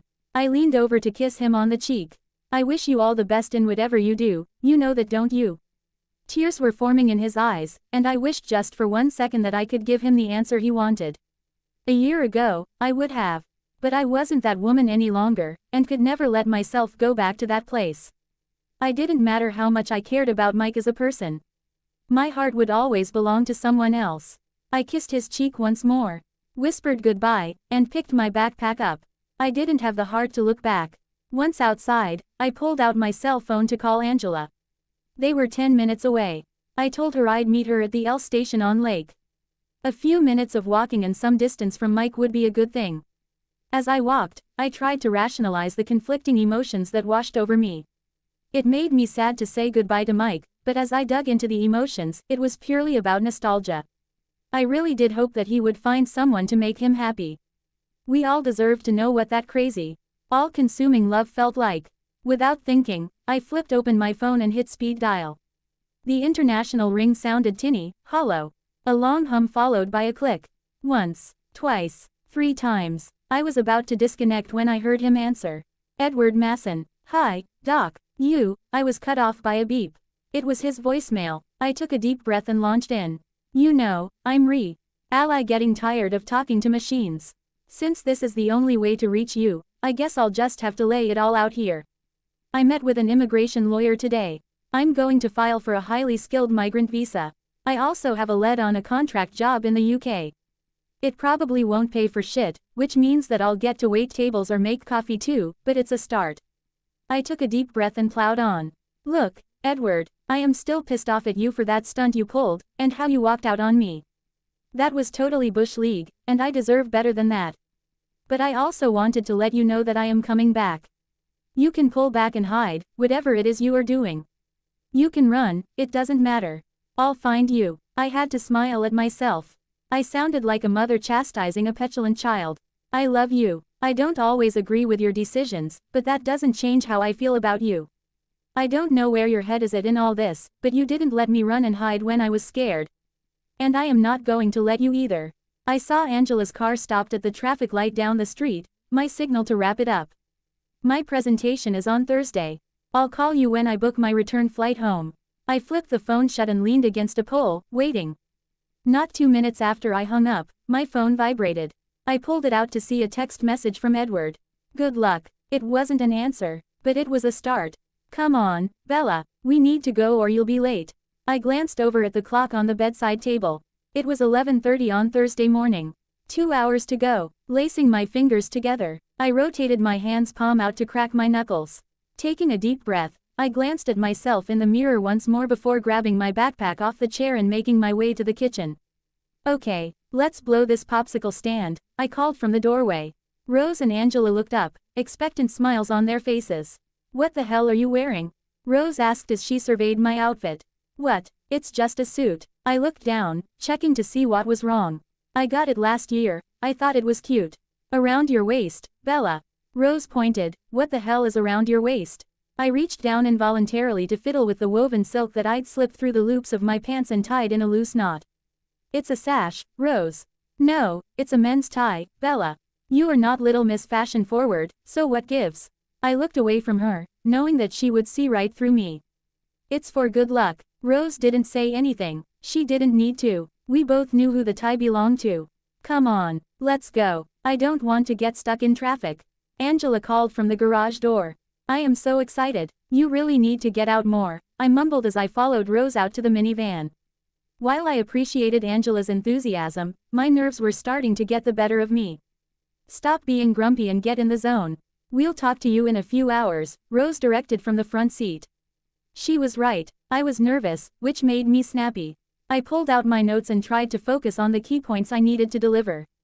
But I couldn't stop the thoughts that ran through my mind. 120 minutes until I would give my dissertation defense, 180 minutes from being done. I'd go into that room, Bella Swan. I'd come out Bella Swan, PhD. Dr. Swan, Dr. Masson. Damn it, Bella, stop it. Stop thinking about him and focus on the task at hand. I scanned through my presentation notes, trying to center my thoughts on Mina, Lucy, and the weird sisters. Anything but Edward Masson. The ride downtown was quiet. Rose and Angela kept conversation to a minimum in the hopes of not creating a diversion.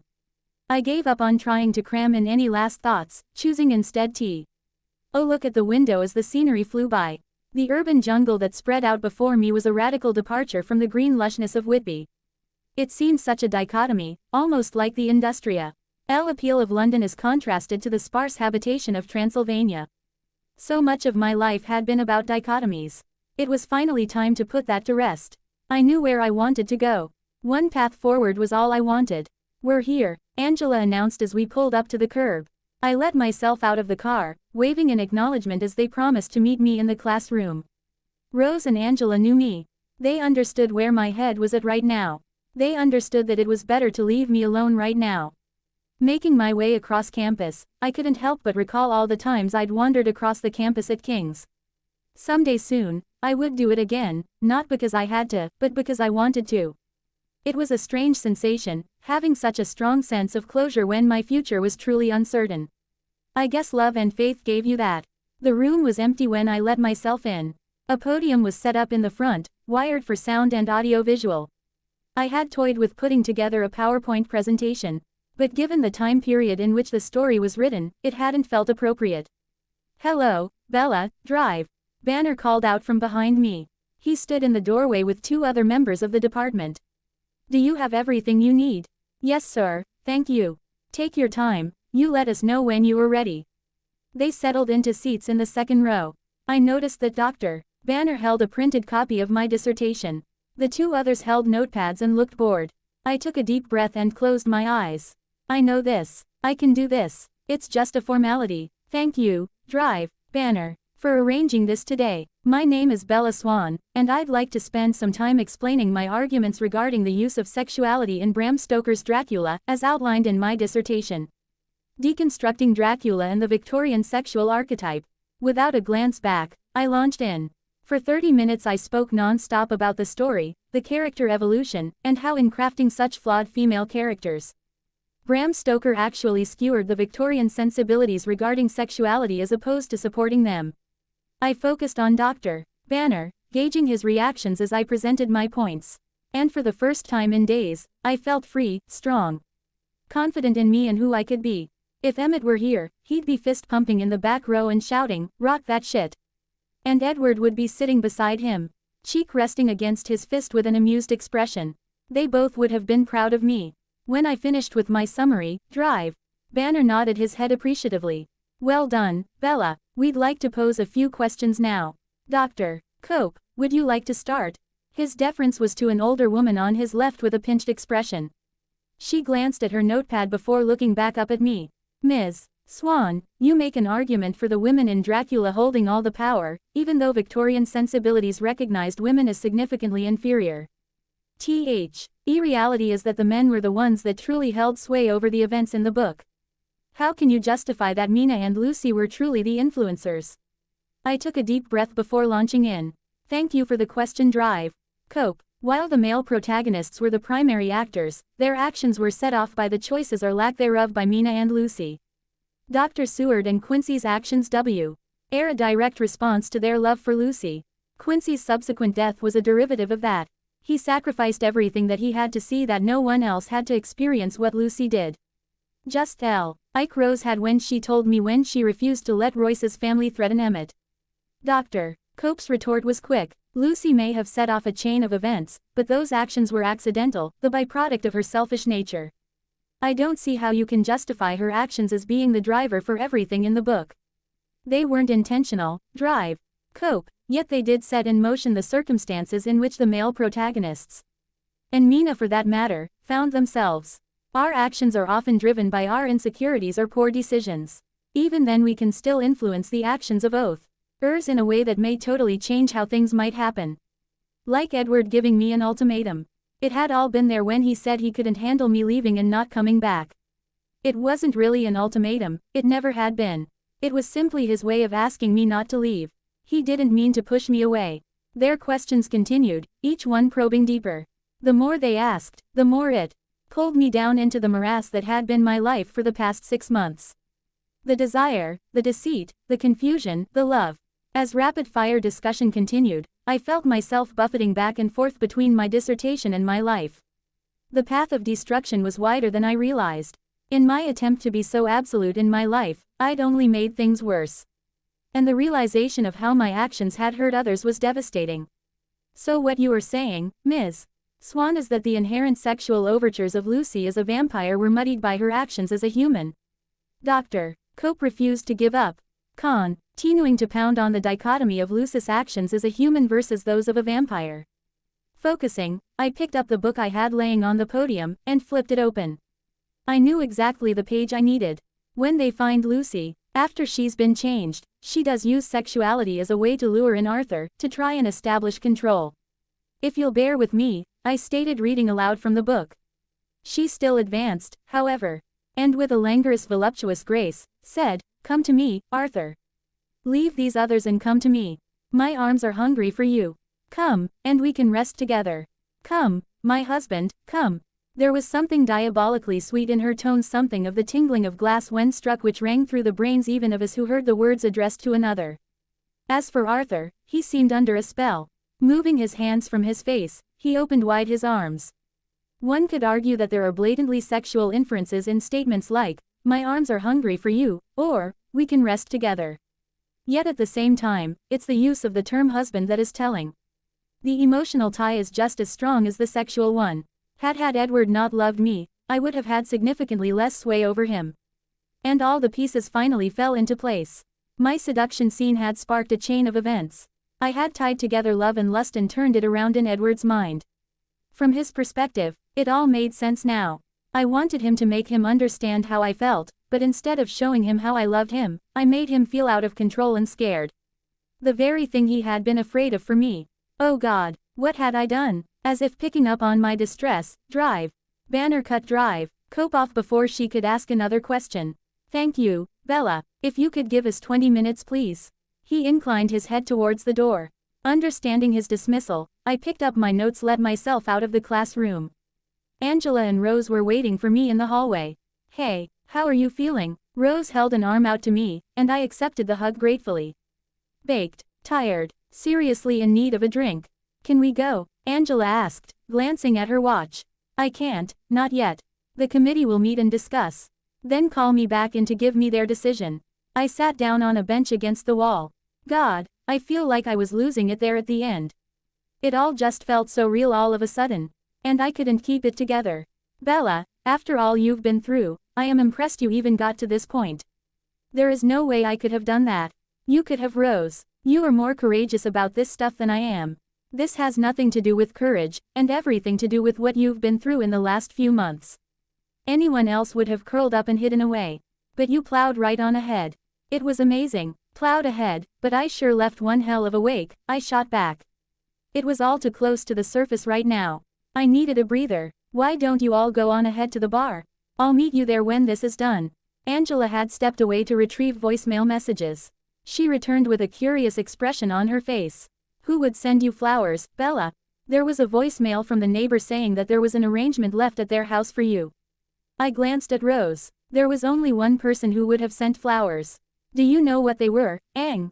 Quote, she said it was a little vase with a single rose in it. No card. I snorted a laugh. Probably hard to get wild roses in Chicago. Make sure you have a cold drink ready for me, will you? I don't think it'll be long. Are you sure you want us to go? Rose stood, but there was hesitation in her question. Yeah, I'll be okay. I held up the cell phone she had given me. It's not like you don't know where to find me. True that. She leaned down to give me a quick hug. I'm proud of you. You accomplished what you set out to do and then some. We'll see, Rose, but thank you. She gave me a quick kiss on the cheek and followed Angela out of the building. Once they were gone, I leaned my head against the wall and closed my eyes. The quiet was a balm for my frayed nerves. And I lost myself in the relative peace of the empty corridor. I didn't replay the events of the presentation. What was done was done. No point in belaboring them now. Instead, I let myself go back to Whitby. To a wonderful day spent exploring the ruins of an abbey and the foundation of a fledgling relationship. I thought about the promises we made, the acknowledgement of what could be. Never in my life had I missed someone as much as I did Edward at that moment. I should have been victorious, ecstatic. And yet it felt hollow due to the mistakes we'd all made. Bella, Dr. Ba, NNER stood in the open door of the lecture hall. He held his palm up, indicating that I should stay seated. That's not a good sign. I observed as he joined me on the bench. How are you feeling? Okay, tired. That was rather exhausting. Quote, I can only imagine. I have to admit that I was surprised that you decided to take this on so soon after your injury. I frowned at him, unnerved. I hadn't told Banner anything about what had happened in London. Dr. Whitlock called to apprise me of a potential delay when you were in the hospital. He also called a few days ago to check in on you, and me.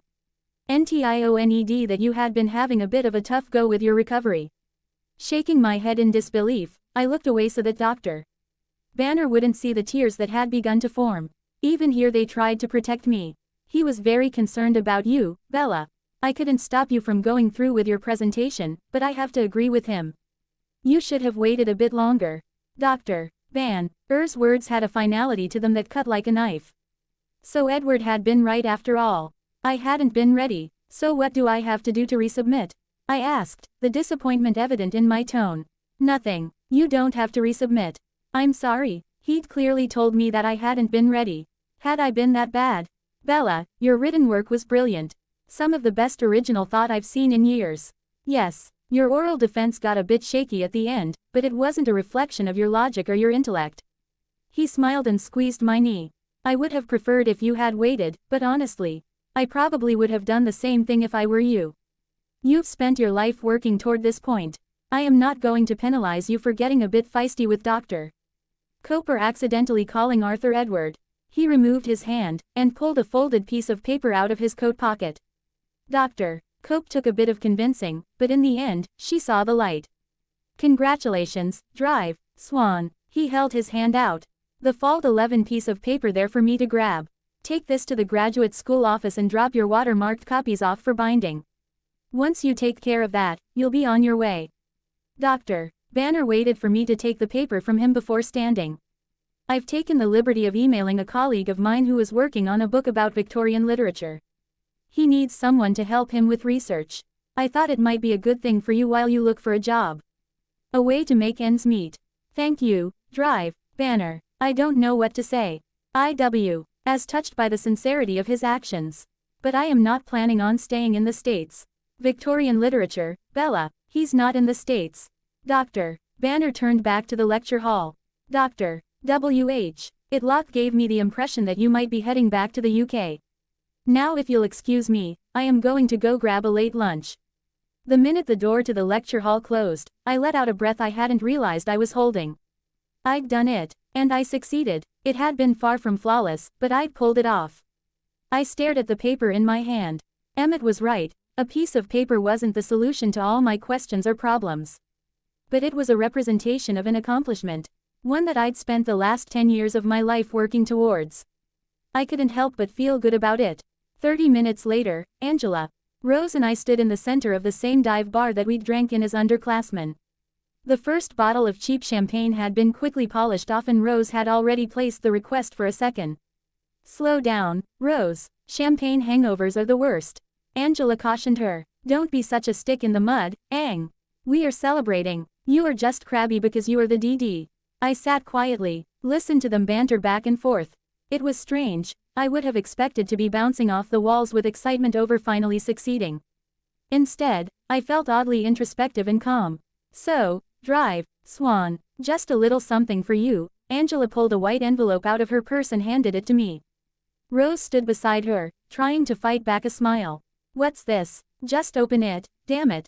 Rose commanded. Are you in on this too? She smiled back at me innocently. It was my idea actually. I pulled a folded piece of paper out of the envelope and flipped it open. You have 36 hours to get your shit in order, babe. Then it's time for us to go home. I held in my hand an itinerary. Business class on Continental, Saturday morning non-stop to Heathrow. You guys, I can't accept this. It must have cost a fortune. No, it's just your ticket, moved up to Saturday. We pooled our Amex points to get you into biz class. I didn't think it was fair f. Are you to be stuck in steerage while I flew back with free drinks? Rose took a drink from her glass, and then threw an arm around my shoulder. Look, Bella, I don't have your perspective on what happened with you and the good doctor. And you know that he and I don't have any love lost for each other.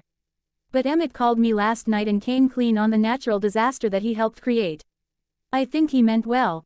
But apparently it was his brilliant idea that spurred Eddie Boy into proposing. Angela choked on the sip of Diet Coke she'd just taken. You said she met the love of her life in London, not that he proposed. What the hell, Rose? Step off, Ang. I didn't find that detail out until last night. Besides, I want to hear it from the horse's mouth. Rose reached out to grab the paper from my hand. You can have this back after you spill it. What the hell happened the night you showed up at my place? There was no way she'd let me dodge the questions. With Angela to back her up and holding the car keys, I was literally and figuratively at their mercy. Well, the first part of the night went well. I hoped that she would have forgotten what I had planned. It was the last thing I wanted to talk about right now. So the dress worked, eh? Did he jump you the minute he walked in the door? It didn't work out quite like that. Well, let's just say that a lot of things spun out of control that night. And in hindsight, I think I was the one that set the whole thing off. Somehow I doubt that. You were a mess when you showed up at my place, and I highly doubt that it was self-induced. What do you want me to say, Rose? That I basically seduced him. That I acted totally out of character, which confused the hell out of him. I just wanted to make him feel like I did, but he saw it as a byproduct of the accident. And then when I mentioned coming back here, he lost it. Lost it how? Angela asked, immediately on the defensive. He didn't hurt you, did he? No, he'd never do that. He didn't want me to come back to the States yet, and tried to convince me to wait until the fall. He thought I couldn't handle it. Honestly, a few weeks ago he was probably right. And maybe I should have waited a bit longer. But it's all water under the bridge now. I did it and I don't regret it. I felt like it was something I owed to myself, you know. So what about the proposal? Rose was like a dog on a scent. And wouldn't let up. Did he have a ring and everything? I shook my head, refusing to let the scene play out again. It wasn't that sort of a proposal. He threw it OUT as a way to help me to stay in the country. I think once it was out there he realized how it came across. But then it was too late. He was too mad, and I was too hurt. And it just went downhill from there. Oh Bella, why didn't you tell me? I'd expected Rose to be angry at Edward, to go on a tirade about what a jerk he was. Yet her focus was solely on me. I know how much you care about him. I can't believe he did this to you again. It wasn't just him, Rose. I helped make this mess too. Hell, we are both at fault in our own ways. I just wish that he would talk to me. He walked out of the flat that night and I haven't seen or spoken to him since.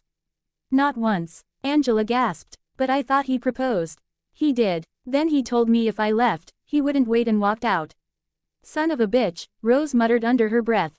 She had already whipped out her cell phone. Rose, no, hey you fucking redneck, you kind of left out a few details, didn't you? Angela's hand flew to her mouth, her eyes wide. I rolled my eyes and waved it off. This is their idea of a healthy relationship. We listened as Rose ranted and raved at Emmett about what he'd left out. After a bit, I found myself actually feeling sorry for the poor guy. When she hung up, she threw her phone on the bar with disgust. That fucking idiot. I swear if I didn't love him I'd kill him. She scraped her hair back into a ponytail. And then knotted it at the nape of her neck. They've been talking every day. While Edward might not be taking your calls, he is checking in with Benedict Redneck frequently to get updates. Rose continued to rant about men and their juvenile behavior. But all I could focus on was that Edward hadn't given up. He'd let me stand on my own, fight my own battles. But he never stepped away. Rose grabbed the itinerary off the bar and handed it to me. Hold this up. I took the paper from her, and looked down at it, confused. No you idiot, hold it up so that I can see what it says. To the side so I can see your body. I followed Rose's directions, not sure where she was headed. She retrieved her phone and held it up as if to take my picture. I heard you left quite a going-away note. According to Emmett, the postscript was epic and has someone all turned all around. What did you say? Angela asked, not quite following our back and forth. That she refused to accept his ultimatum. Our girl Bella grew some balls in London. I couldn't help but laugh at her comment and Rose chose that moment to snap the picture. Perfect, she mumbled as she tapped on her keypad. What are you up to, Rosé? Her mumbling and the picture were making me nervous. She tossed her phone back on the counter. Since he won't take your calls, I thought I'd be the one to fire the warning shot. Who said it had to be with a gun? A camera works just as well. What did you do? Her enthusiasm was making me nervous. I sent the picture to Emmett, along with a message. He's going to forward it to Edward. We stared at each other for a long time. She looked pleased as punch. I probably looked terrified. What did it say? Angela asked impatiently. That Bella was heading back to London, and even though he was a total git, she kept him with her the entire time. I self-consciously reached down to fiddle with the blue silk. Oh, that is so romantic. Angela gushed. Is that really his tie? The best I could do was nod. Let's get out of here. You need to wrap your shit up so that we can go home. Rose grabbed her purse. And let's grab some real hooch on the way. We have a lot of things to celebrate. Not the least of which is you finally being done with school. I followed them out of the bar, replaying the day's events in my head. It was all a blur, and I hadn't fully processed how I felt about everything. But there was thing I was sure of. Rose was right. It was time to go home. The 10-hour return to London was agony. I was restless, and fidgeted in my seat constantly. Nothing provided a distraction. Rose tried to ply me with drinks in the hopes of taking the edge off, but I didn't want to be hungover when we landed. I was wound up enough already. I didn't need alcohol to complicate things. Emmett met us at the baggage claim. Rose went running into his arms, and he spun her around like he hadn't seen her for a month. A far cry from the last time I was here, when a strange British man in an expensive suit helped me retrieve the scattered remnants of my backpack. We'd both come a long way since then. It hadn't been easy, and it hadn't been without pain. But I'd finally come to the realization that, even through everything that happened, it had been worth it. Emmett was whispering in Rose's ear, and she was laughing in response. I knew that I should be happy for them. But my mind was a million miles away. Too focused on what I needed to do. I'm good, you guys. You go do your thing, I'll take a cab to Edward's. Emmett's smile was sheepish and sad. He's not there, Bella. What do you mean, he's not there? Is he working? It was awkward to realize that right now, Emmett knew more about Edward's life than I did. He isn't in London. I'd spent the flight mentally preparing myself for what came next. I had it all mapped out in my head, what I'd say, what I'd do. But I'd forgotten one critical thing. Edward needed to be around for me to do it. As if sensing my confusion, Emmett slipped his arm around me. We are going back to Rose's. I want you to take a shower and get cleaned up, and then I'm driving you north. We can talk on the way. North. I was confused. Where is he, Em? He went home, Bella. He's in Whitby. I could feel my resolve slip away. Of all the scenarios I had played out, not once had I considered that he would go back to Whitby. And, the insecure remnants of the old me came floating to the surface. I squeezed my eyes shut and willed it all back down. I'd come too far to give in to that now. I wasn't going to run and hide because I was afraid. Once upon a time I might have, but not anymore. Come on, we need to get a move on. Emmett grabbed my suitcase in one hand, Rose's carry-on in the other. I have food in the car already. Shower and we are back on the road. I sounded like a dim child.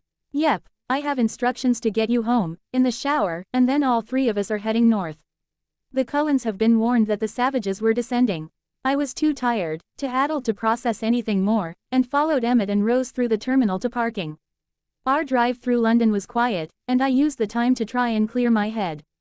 It would be too easy to give in to my imagination. Better not to think, to try and relax and gather myself. I've got your bags. You two go hit the shower. Emmett instructed as he pulled up in front of the building. I'm giving you 1 hour. I want to be on the road by 10:30 at the latest. Did you know about this? I asked Rose as I followed her into the apartment.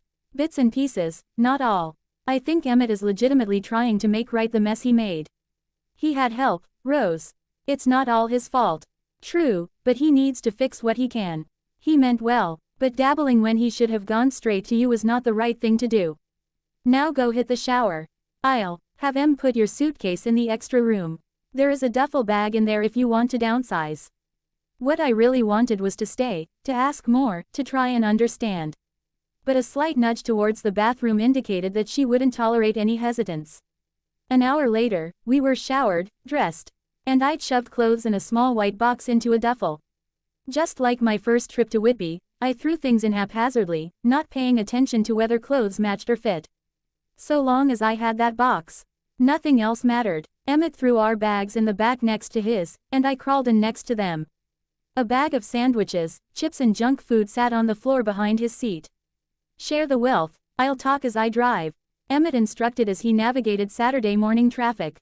He didn't launch into conversation until we were well outside of London.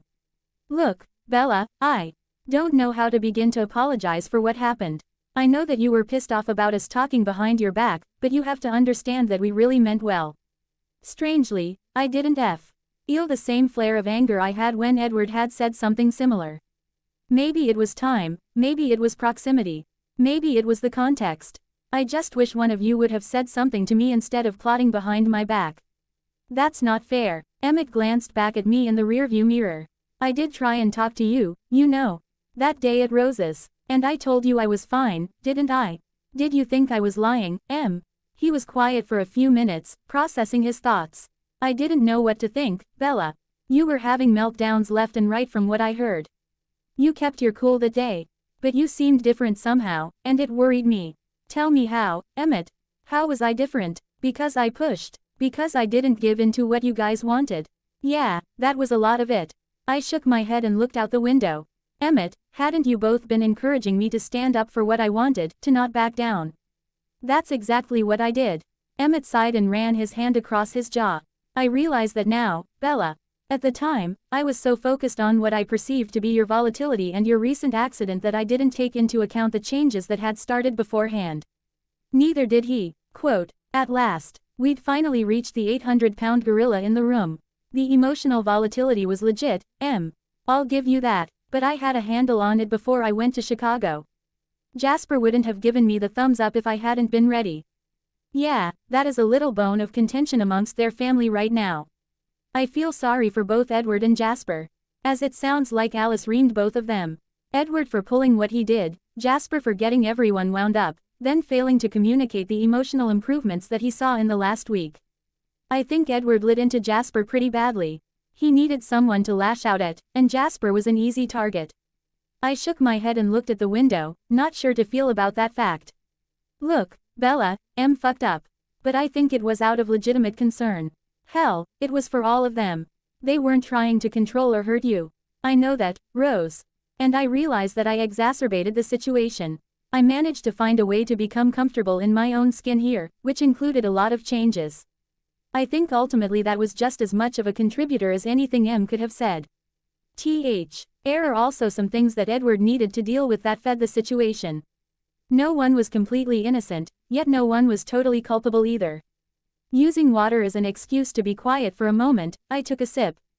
And focused on screwing the top back on the bottle. Something changed that night, Em. Something, oh hell, I don't know, it's like it flipped. I feel like in a way, I sucked the strength right out of him. Emmett snorted a laugh. You really need to diversify your reading list. No one can do anything to you that you don't allow. You both had some shit to figure out. It sounds like you have yours covered. And last time I talked to Edward, he was getting there. Now you two need to put the past behind you and move on. When did you become Yoda? I teased. Do or do not, there is no try, Emmett responded with a grin. I flipped him the bird and went back to looking out the window. It sounded melodramatic, but Emmett was right. Would it be possible for us to leave what happened behind and find a middle ground? Somewhere that we could both be the best of who we were, and bring out the best in each other. Rose seemed to pick up on my need for introspection, and distracted Emmett with stories about work. I had every intention of stewing on what Emmett had revealed, but the long flight, the nerves, and the adrenaline crash had other plans. I quickly fell into a deep and dreamless sleep. Hey, Bella, wake up, we are here, sleepyhead. Rose was gently shaking my arm. I looked around, slightly discombobulated as to where we were. A large sandstone building loomed in front of me. The front door was open. A petite pretty woman with light brown hair stood in the doorway. We were at Dunsley Hall. I sat up, looking around the courtyard. There was no black Aston Martin. Oh, Bella, honey, I am so happy to see you. Esme held her arms out to me. I don't know why, but I rushed into them like a long-lost friend. She rocked me back and forth gently, smoothing my hair down. I told you that you'd always be welcome here, she whispered to me. Your room is all made up. Go drop off your things. I let her rock me back and forth for a few more minutes, enjoying the sense of calm and peace. Esme, I need to find him. Honey, think, you know exactly where he is. Shaking my head, I had to laugh. We'd come full circle yet again. The only thing that could make this more ironic would be if he got lost in the maze and cut his hand. She smiled and squeezed me once more before letting me go. He'd never get lost in the maze, he knows it too well. And while he didn't cut his hand, he did leave a nice divot in the wall one evening after a phone call from Jasper. Damn hot-tempered boy, why does that not surprise me? Emmett chimed in. I apologized to Esme, and introduced her to Rose and Emmett. She immediately went to Emmett and gave him a huge hug. I've heard all about you. I've been told I am supposed to call you Redneck. Roll with it, okay. Esme turned to Rose, reaching out to touch her face. The beautiful, brave, loyal Rosalie. Edward's description didn't do you justice. It's rare to see Rose speechless, yet in that moment, she truly was. Emmett slipped his arm around her and kissed the top of her head, whispering something in her ear. She buried his head in his chest in response. My friends were happy. They had figured it out. Things were finally falling into place. And now it was time for me to do the same thing. Esme, I interrupted, impatient to get moving. I need to go find him, but I don't think I am a spot where I can drive yet. As embarrassing as it is. Would you mind dropping me off in town? Carlisle went round back to get a car when we heard you pull up. Drop your bag upstairs, by the time you get back down he should be ready to go. Curiosity made me want to ask how Carlisle knew I couldn't drive. But common sense trumped. Edward would have discussed my injuries with Carlisle. They were both physicians. It was human nature, and Carlisle, just like Edward, would take it upon himself to step in and provide a safe option. Damn doctors. I grabbed the duffel bag out of the back of Emmett's car, and ran up the steps to my room. Our room. There was a shirt draped over the back of a chair, a vase of wild roses on the mantel, and the marked-up copy of Rebecca lying just where I remembered it. A note was propped up against the vase. Handwriting I'd recognize anywhere. I lied. Please come back to me. Tossing my bag on the bed, I dug until I found the small white box I stashed inside. My safe deposit box had held everything in the world that had legal or emotional value to me, including this. Holding it tight in my hand, I ran downstairs, shouting out a rushed goodbye. I didn't wait for a response. A white Land Rover idled in the courtyard. Carlisle sat in the driver's seat, sporting dark sunglasses and a polo shirt. The image was quite at odds with the last time I'd seen him. You look rather urban chic. What happened to the country gentleman look? I teased as I climbed in the car. The country gentleman played golf this morning. You ready to knock that lummox upside the head a few times? I am tired of him moping around my house. He's drinking all the good scotch. Our drive down into Whitby was quiet. I'd half expected Carlisle to launch in with the questions. How was I? What had happened? How could I have left Edward and gone back to the States? All the things that I would have asked the woman who ran off and left a path of destruction in her wake. But Carlyle didn't say a word. He drove through town and up the hill to the ruins. He didn't acknowledge my clear anxiety as I fidgeted in the seat, drummed my fingers on the armrest, or sighed anxiously. As we pulled into the parking lot, I saw Edward's car. Sitting alone at the end of the row. It was framed by dark clouds on the horizon. He promised me that I would get to watch a storm roll in off the sea. He has to make good on that promise. I whispered to myself. The moment the car stopped, I threw open the door, ready to run up the hill towards the hulking ruin in front of me. He loves you, Bella. Carlyle called after me. More tea. Han, I think he understands or is comfortable with. He doesn't know how to feel out of control. But he also doesn't know who he is if he's not with you. We're a good pair then, Carlyle. I'm not sure how often I'm in control. Maybe that's why we balance out. Carlyle pulled away, leaving me in the parking lot by myself. I stared up at the Abbey, taking in the empty windows and jagged rocks. It was just as dark and foreboding as it had been the last time we were here. But that was the only thing that stayed the same. This time, I wasn't here to chase my own personal demons. I was looking for salvation. I could see him, sitting in the grass close to the cliff's edge. His arms were extended behind him in support as he leaned back. The wind ruffled his hair, tossing it gently to and fro in the breeze. Thousands of miles and hours of thinking, and I wasn't sure how to approach him. Just as I was about to call out, a song broke the silence of the late afternoon. It was tinny, as if the speaker on the cell phone couldn't do Lenny Kravitz justice. Edward sat up, and flipped open the phone. Are you here? Is she on her way? She's right behind you. Edward's head whipped in my direction, the phone dropping from his ear. I'm guessing by the fact that you asked, is she on her way, and the American woman ringtone that you are talking to Rose. We can call her back. Edward flipped the phone shut and dropped it on the grass beside him. He didn't move to stand, but his eyes never left my face. Actually, it was Esme. Rose as Barracuda. A hint of a smile played across his face. Do you mind if I sit down? I asked, not waiting for him to grant permission. I dropped down onto the grass, bending my knees, and crossing my ankles. My arms went around my legs involuntarily, more out of a need for somewhere to place them than for a sense of protection. My left hand grasped my right wrist to form a loop. My free hand was squeezed into a fist to protect the precious item I'd pulled from my bag. Neither of us spoke for a long time. We stared at each other, taking in the changes, some easily visible, others inferred. You don't look like a doctor. Where's your stethoscope? What? He shook his head. Nothing. A kid said it to me at the hospital a few weeks ago. I promised myself that I'd use it on you sometime. That's pretty lame, Edward. Consider the source material, Isabella. We lapsed into another awkward silence. Look, he started, but I cut him off. No, me first. I've had almost a full day of traveling to figure this out, so let me go first. I shifted, so that I could lean my head against his shoulder, and closed my eyes. You were partially right, and you were partially wrong, I started, my voice shaking a bit. I did pretty damn well. Except for when I screwed up and said Edward instead of Arthur. Fortunately my advisor stopped me before I could really fuck up. That wouldn't have been when you were talking about him stabbing Lucy in the heart, would it? No, actually, it was just before that, when Lucy was trying to lure Arthur in. Good thing Drive. Banner caught it and stepped in, or else I might have ended up telling everyone that I shagged you senseless. I paused, debating how to continue. Look, Edward, I never stopped to think about how things looked from your perspective. I probably would have questioned some of my rather out-of-character actions too. I was so torn, Bella. I was walking a fine line between what I saw in you and what I'd been told by others. Did you really think that if I left that I wouldn't come back?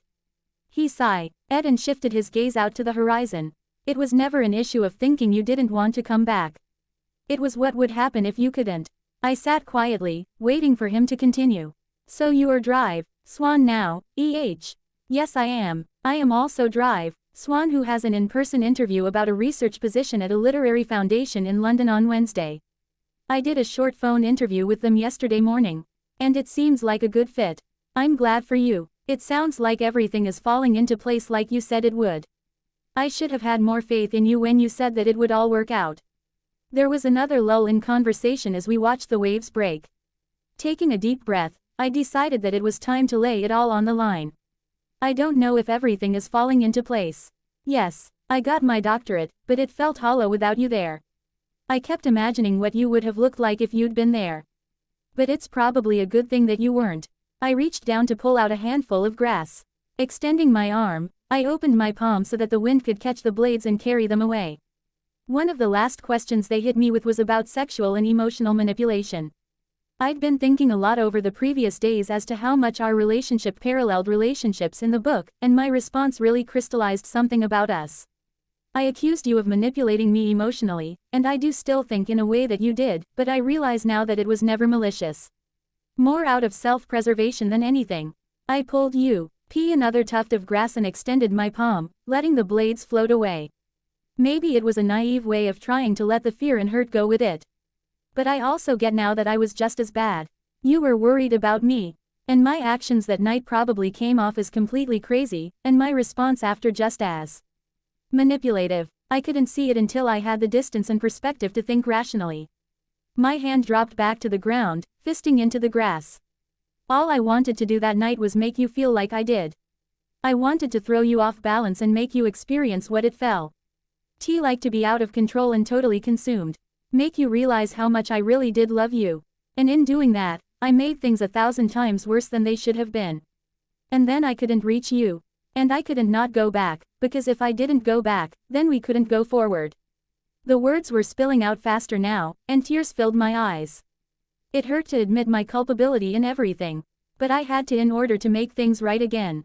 When I was in Chicago, I came to realize how much my life here, my time with you, has changed everything about me. I've never really stood up to anyone before I met you, Rose, but that was really it. I never had the courage to do things on my own, or to take the big risks. That's all because of you. You make me want to live, Edward. To go outside of the safe zone. Color outside the lines, I don't care how you say it. You've given me the strength to dig in and try.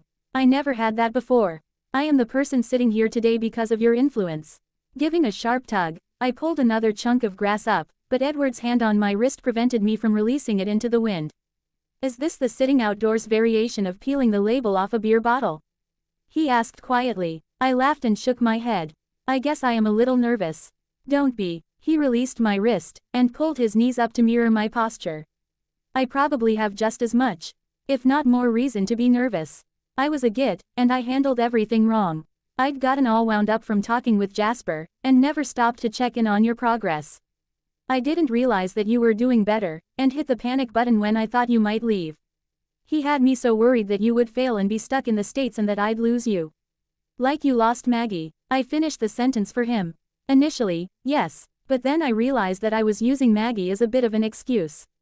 I never had to give up anything, never had to sacrifice. I slotted you into my life easily.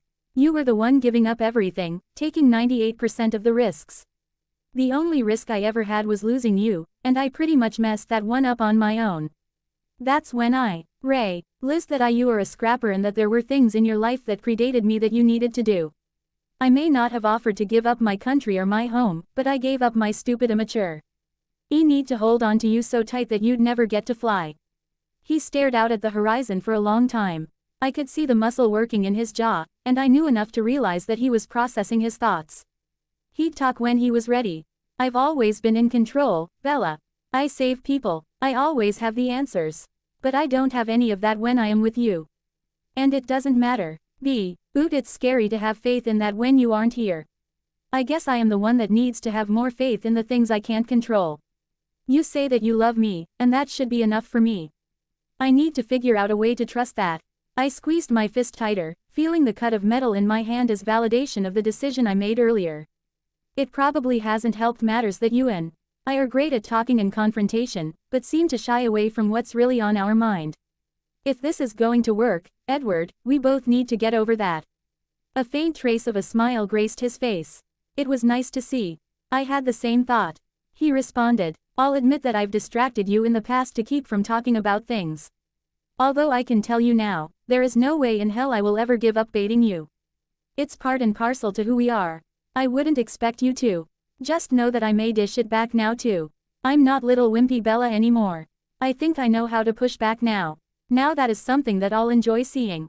Tightening my fist one final time, I took a deep breath and launched into the thoughts I had collected on the flight. There are a lot of things we've never talked about. Marriage being one of them. In some ways, I feel like I know you better than anyone, but in other ways, I don't know you at all. That's not good or bad, it's simply the truth. I paused for a moment to collect my thoughts. There are 1,000,001 unknowns in my future, but there are two things that I have absolutely certainty about. I dropped my knees to the side so that I could turn to face Edward. Knowing you has made me a better, stronger person. I never really thought about whether or not I like myself. When I look back on it, I didn't like the person I was before I met you. And as much hell as we've been through, I understand now that it was all necessary to get me to a place where I liked who I am. That started here, with you.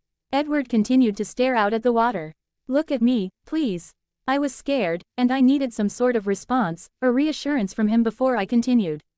He dropped his forehead on his arms for a moment, and Hen turned his head so that he was facing me. Hi, I said quietly. He didn't answer, but his smile was brilliant enough to give me that subtle little push forward. I brought something back, something that is important to me. And I want you to have it. I'm not putting any type of label on it, because my obsession with labels and rules and structure is what got me in a lot of trouble in the past. Life is more complicated than I gave it credit for, and I am accepting that and rolling with it from now on. I squeezed my fist one final time and launched in. My grandfather gave me my first copy of Dracula. I was 12, he knew that I loved all things scary, and wanted to give me something that would develop my brain. I laughed at him at the time, but he told me something that has always stuck with me. He said, Bella, you never know how the things that you learn might influence the path you take in life. For all you know, this book could change your life. Raising my arm, I turned my fists over and opened it to reveal what I held in the palm of my hand. In a way, he was right. It did change my life, because without it, I don't know if I would have met you. So it only seems right that I give you this. I tried to keep my hand still, but my nerves betrayed me. It only seems appropriate given he set me on this path to begin with. Edward's gaze lingered on my hand for a moment, before shifting to face me. I thought about it for a long time, and I can't think of anyone else I'd want to have it. I don't know where life is going to take us, and I mean what I said about staying away from labels. But take the intent of what it represented to my grandparents as sincere. He reached out to retrieve the gold band. His hand was as unsteady as mine. What should I do with it? He asked, uncertainty coloring his words. What do you want to do with it? I knew what I wanted, but I couldn't ask that. It needed to be his decision. Edward studied the ring in his hand for a long moment, before slipping it onto the ring finger of his left hand. Look at that, it fits. He extended his fingers so that the little bit of light left in the day could refract off the band. Is that a sign that it was meant to be? No, that's on the inside of the band. I grasped his hand and flipped it over so that I could run my finger along the band. I always thought my dad was named after my grandfather, since they were both Charlies. But I was wrong. Look inside. Edward frowned and slipped off the ring. He held it up, rotating it until he saw the inscription. E+I, he asked, confused. I was named after my grandmother. His name was Eric. Edward studied the ring for a moment longer before slipping it back on his finger. Don't you ever tell Alice, she'll never let this go. Actually, I had it engraved earlier in the week. A little leap of faith if you will. Not even I would believe something that corny. It drew the first legitimate laugh out of Edward that I'd heard in weeks. So what happens now? He asked. Immediately, I think we go back and hang out with our friends. I haven't done that in a really long time, and I really missed it. And then, well, I'd say it depends on what you have packed in the front pocket of your bag, I quipped, feeling more confident in the tone of our exchange. But we both know that you don't have to travel prepared anymore. I meant longer term, Bella. The trace of hope was there. We hadn't solved everything, and there was still a lot of work to be done, but we were in it together. I go on an interview and hopefully land a job or two. You go back to work. I buy you some books so that you can finally know what a lemony snicket is. Are you coming home with me? Home is with you, Edward. It always will be, but I want to do this the right way. Which means going slow. I'm going to move my stuff into Rose's for now. But we both know that you'll probably be at my place most of the time. Is that a question or a statement? Bella, it can be whatever you want it to be. Does that mean I actually get a key? He took a playful swipe at me, flipping my hair off my shoulder. Depends on what's in it for me. I'll give you your tie back, I offered. He hadn't mentioned the picture, and I was curious as to whether or not he'd actually gotten it. No, keep it. I kind of like knowing that I am in your trousers, although I'd like to think I'm more the type to take them off than hold them up. He stood and brushed off the front of his jeans, then extended his hand. Well then, I guess we should get moving, shouldn't we? I guess we should. I grabbed hold, and he pulled me upright and into his arms. I missed you, and I'm sorry about everything. I'd say that I want to take them all back, but I don't want to for fear of ruining anything in the future. He whispered into my hair. He didn't need to elaborate. I understood what he meant. And maybe someday, he would ask again. And mean it. Someday. I love you, Isabella. You know that, don't you? I tightened my grasp around his waist. This was home. Everything else would come. I love you too, Edward. And more importantly, I need you. I've never really needed anyone before. Or allowed myself to. What I didn't say, but what we both knew, was that there were different types of need. Physical, emotional, intellectual. When all wrapped up together, they formed an unbreakable bond. We wouldn't be without our challenges. That's not the reality of life. But we'd face them together. In the end, that's all that either of us could ask for. Come on, I hate to think what Emmett and Esme might get up to together. Poor Carlisle is probably apoplectic. Edward teased as we walked hand in hand toward the car. Oh, say that again. I like the way that sounds. Apoplectic. Are you daft? Watch it. I had a traumatic brain injury, bud. I bumped my hip against his, throwing him off balance. Actually, there are just certain words that I like to hear you say. We'd reached his car, and he twirled me around so that my back was pressed up against the passenger door. Really? Well, truth be told, there are a few things I am partial to hearing you say as well. Such as, he grinned at me, I'll tell you tonight, I had Esme put Emmett and Rosalie at the other end of the house. That way I don't have to worry about what anyone might overhear. You aren't going to tell me? Edward dipped his head down and kissed my throat. I let out a small sigh in reaction. That's one. I can think of probably 5 or 6 more, but you'll have to wait. I'm not a patient woman, Edward. He grinned at me and walked around the car. That's what I love about you. Now, do you remember how to work a manual transmission? It was a small miracle that I managed to stay awake for as long as I did. Between the red-eye from Chicago to London and the drive north to Whitby, I'd been going non-stop for almost 2 days, surviving on a few short cat naps and adrenaline. The only thing that kept me moving was now behind me, and even with Edward's hand resting securely over mine on the stick shift, the steady roar of the motor slowly lulled me to sleep. I vaguely remember Edward lifting me out of the car and carrying me into Dunsley Hall. The echo of laughter trailing down the hallway to greet us. Come on, let's get you to bed. Edward started toward the stairs. Don't argue. I know you will, but you are exhausted. Everyone will be here tomorrow. My hand instinctively twisted into the cotton of his shirt, and I closed my eyes, no longer capable of fighting. It felt like that was all I'd done of late. Fight with him, fight with myself, fight for us. Somehow, I'd managed to run the gauntlet to emerge battered but jubilant. There was a future, and no need to rush. I could see this small bit of time. I think I fell back asleep before we ever reached our room, and for the first time in a week, it was free of dreams. Bella, Bella, come back. Hearing my name called such desperation pulled me up out of a deep sleep. For a moment I felt panic, disoriented by a dark room I didn't know. And then I felt Edward next to me, his body tense. One arm thrown up over his head, his other twisted in the bed sheets. He was dreaming, and in his dream he was calling my name. He was still struggling, afraid that I would leave again. My fight was over. I needed to let him know his could be too. I glanced at the clock on the bedside table. It was well after 3 in the morning. No point in waking him up. Rolling onto my side, I moved as close as I could, resting my head on his chest and draping my leg over his. Soon the mumbling stopped, and his heartbeat slowed under my hand. His body relaxed, and he rolled slightly towards me. It's okay, I'm here. I'm not leaving again, I promise, I whispered. It was as much for me as it was for him. I finally knew where I belonged in the world, and how all the pieces around me should align. My bad dreams had finally gone away, maybe in time his would too. We lay in the dark for a long time, Edward's breathing steady and even.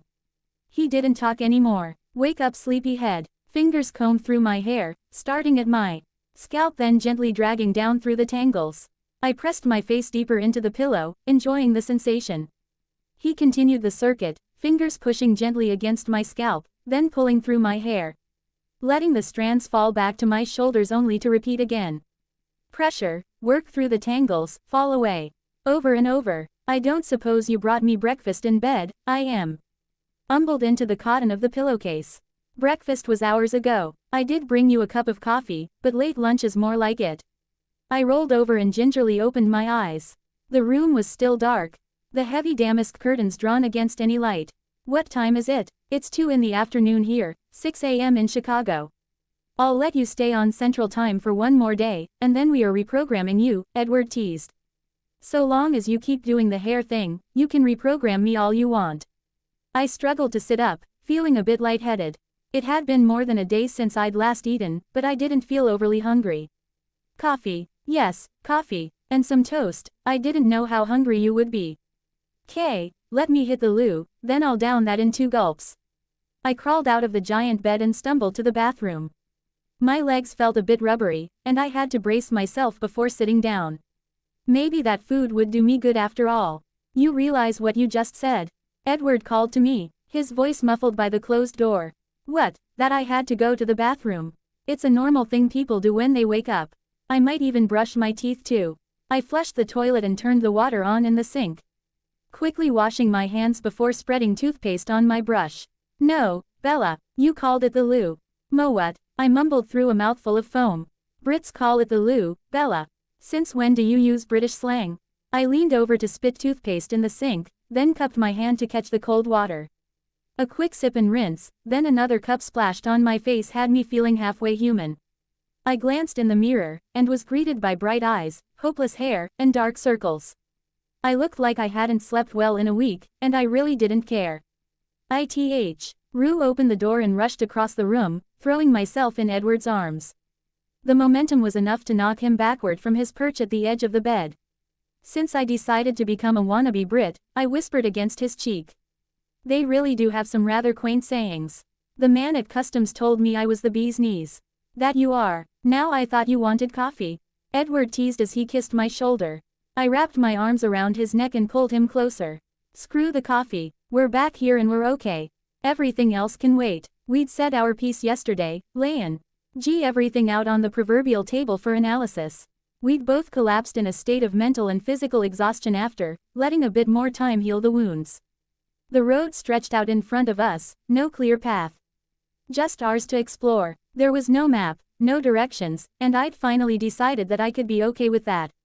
Life with Edward would never be easy, but that's what made it worthwhile.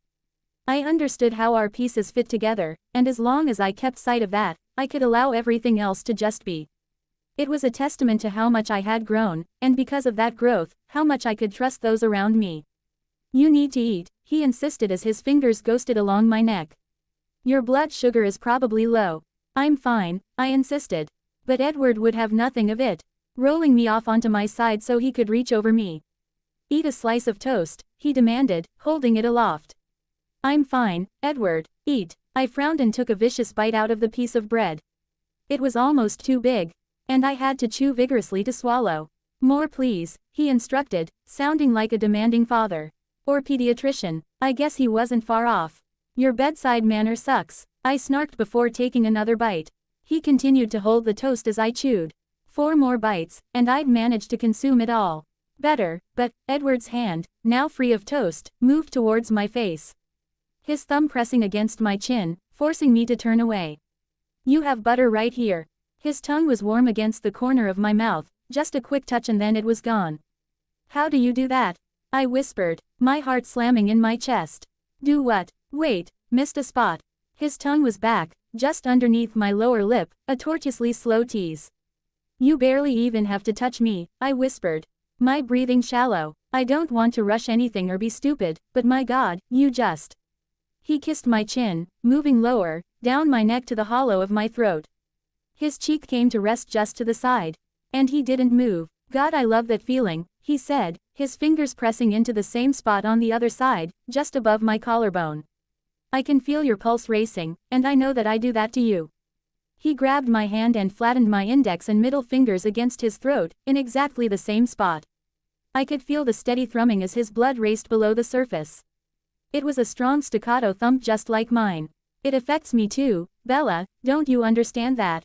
It always did. I never stood a chance against you. And now I don't care. No more against, just with. No more fighting, no more confusion. Quote, he kissed my throat, his lips just barely skimming my skin. But I will never stop this. I love that I can provoke you, and I love your fire. Burn me all you want. It's not rushing into anything, it's just accepting what has always existed between us. What if this goes away? Or if it fades? I asked, suddenly afraid of the prospect.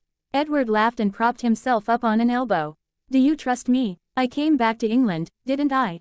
Close your eyes, I want to prove something to you. I frowned and opened my mouth to protest.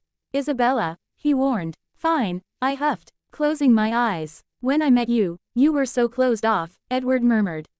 His fingers traced lightly over the bridge of my nose, my eyebrows, then back down my cheekbones. I pushed you and tormented you to get you to open up. Every little thing I did, every touch, his fingers moved lower, along my neck and down onto my chest, stopping just over my heart, was meant to incite a reaction. It scared you, didn't it? I nodded, waiting for him to continue. And eventually, it didn't scare you anymore, but you didn't want me to stop, correct? Nodding again, I wriggled, trying to force him to move. Stop it, I'm not finished yet.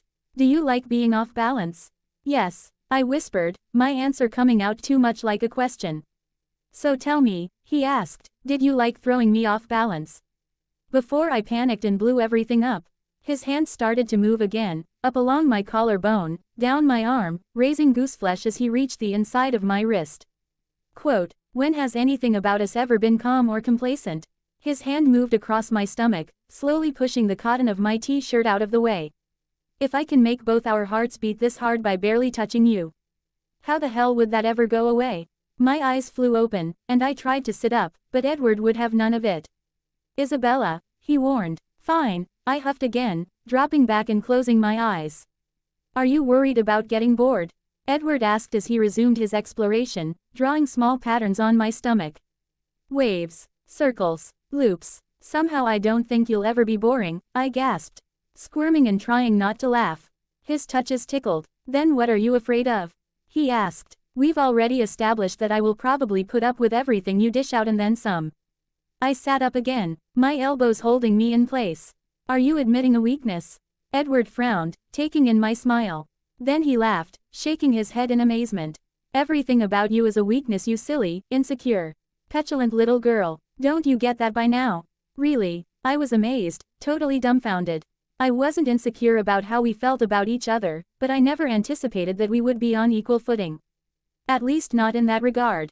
Really? Now are you going to take this somewhere, or is all of my antagonism for naught? Edward lay back on the bed, his fingers laced behind his head. You little shit, I pushed him, laughing. You're the one that accused me of winding you up and watching you go. I just decided I liked doing it more when I wound you up and made you laugh at the same time. He jerked his head slightly, inviting me closer. Now are you going to do something about this, or is it a lost cause? Bag's over there if you need it. Such was the dynamic between us, ever-changing, constantly evolving. We might not be on equal footing all the time, but we had learned how to give and take. More appropriately, I'd learned how. Leaning over, I kissed the tip of his nose. And then his chin, staying far away from his mouth. Did you really pack a stash of condoms? Isn't that a bit presumptuous, Edward? I blew on his neck, trying not to laugh as he shuddered. I told you before, we don't have to worry about that anymore. Do you not listen to a word I say? Who's torturing who now? Edward groaned as I popped loose the button on his pants. I didn't want to assume. I quickly tugged at his clothing, not answering. He'd already kicked off his shoes, so with a quick shake, the rest of his clothes were on the floor. I wriggled free of my clothes and grabbed his wrist, pulling him into a seated position. I told you we didn't have to be safe anymore, I murmured as I slipped into his lap. I went to Chicago, but I kept taking the pill. Bella, I wrapped my arms tight around his neck. His hands came to rest on my hips, and we began to move slowly. It was the same and different. We were in balance this time, no one taking more than the other could give. And always knowing that this was finally real. I love you, I'll love you, I repeated over and over in his ear, one hand threaded in his hair as the other pressed against his back. I could feel his heart hammering. He was right, I had no need to be afraid. We wouldn't change. This is who we were. Time wouldn't change that, we'd only grow stronger. Fight together, not apart. Edward's forehead dropped to my shoulder as he struggled to catch his breath. We had barely a minute of silence before a loud thumping filled the room. I couldn't help the giggle that escaped as I buried my face in Edward's neck. Embarrassed at what might have been heard. Enough with the whole reunion shit already, Emmett hollered through the door. You have the rest of your lives to hump like bunnies. I just kicked Carlisle's ass at cricket, and croquet is next, so get dressed and get the hell downstairs. He's your friend, Edward insisted. Funny, I was going to say he's yours, I responded. Does that mean we can get rid of him? Do you want to? He laughed and kissed my shoulder. No, I've gotten a bit attached to the bugger. Go shower, I don't want him breaking down the door and crawling in bed with us. Rose might get jealous. Edward shuddered. Go, you are giving me visuals I most decidedly do not want. How the hell can that be fair? Emmett protested as the red lacquer bale sailed off into the bushes.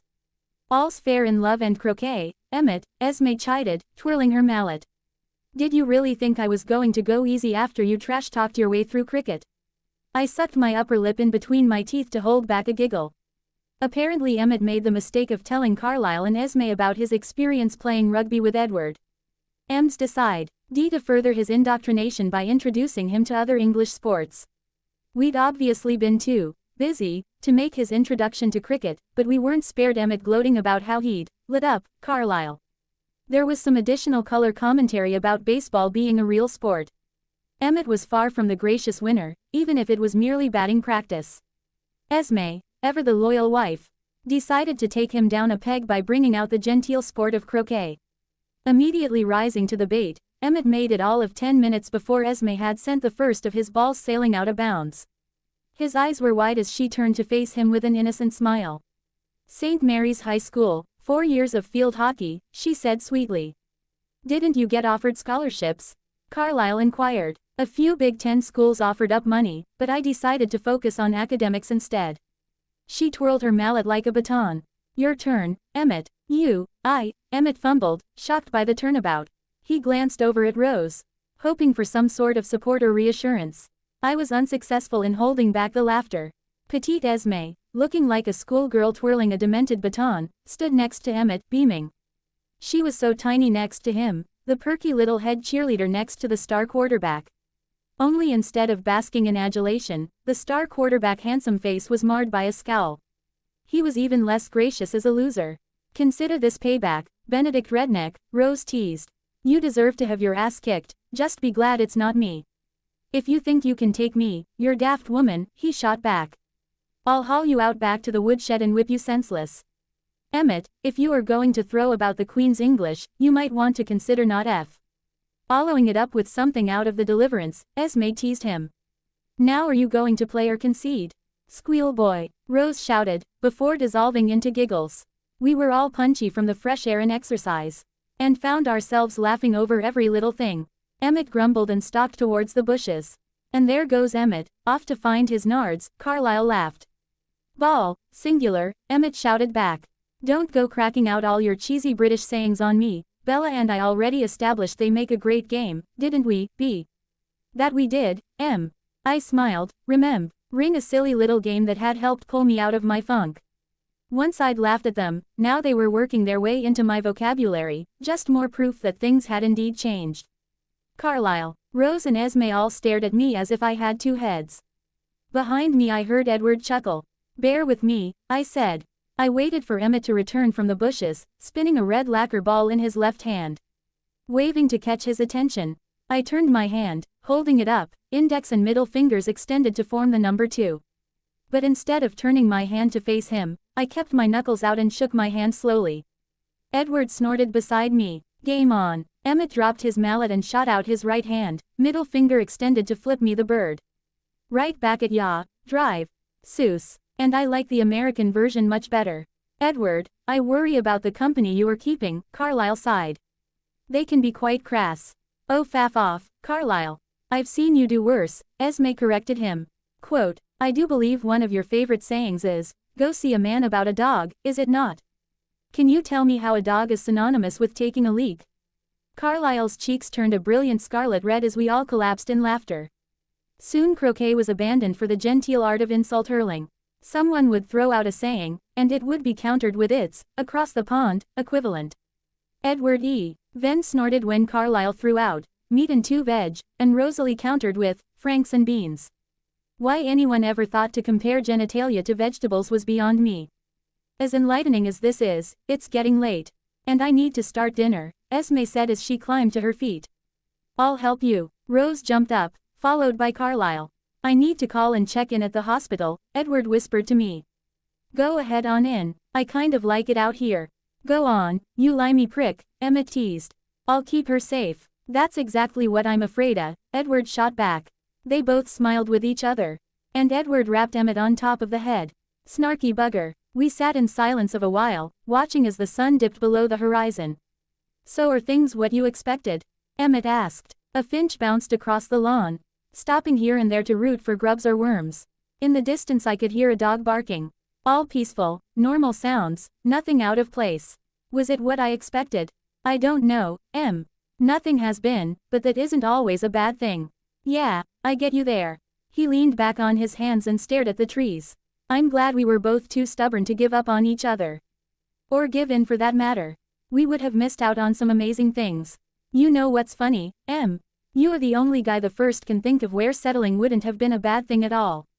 He leaned towards me, nudging me gently with his shoulder, his dimples carving deep indentations around his mouth.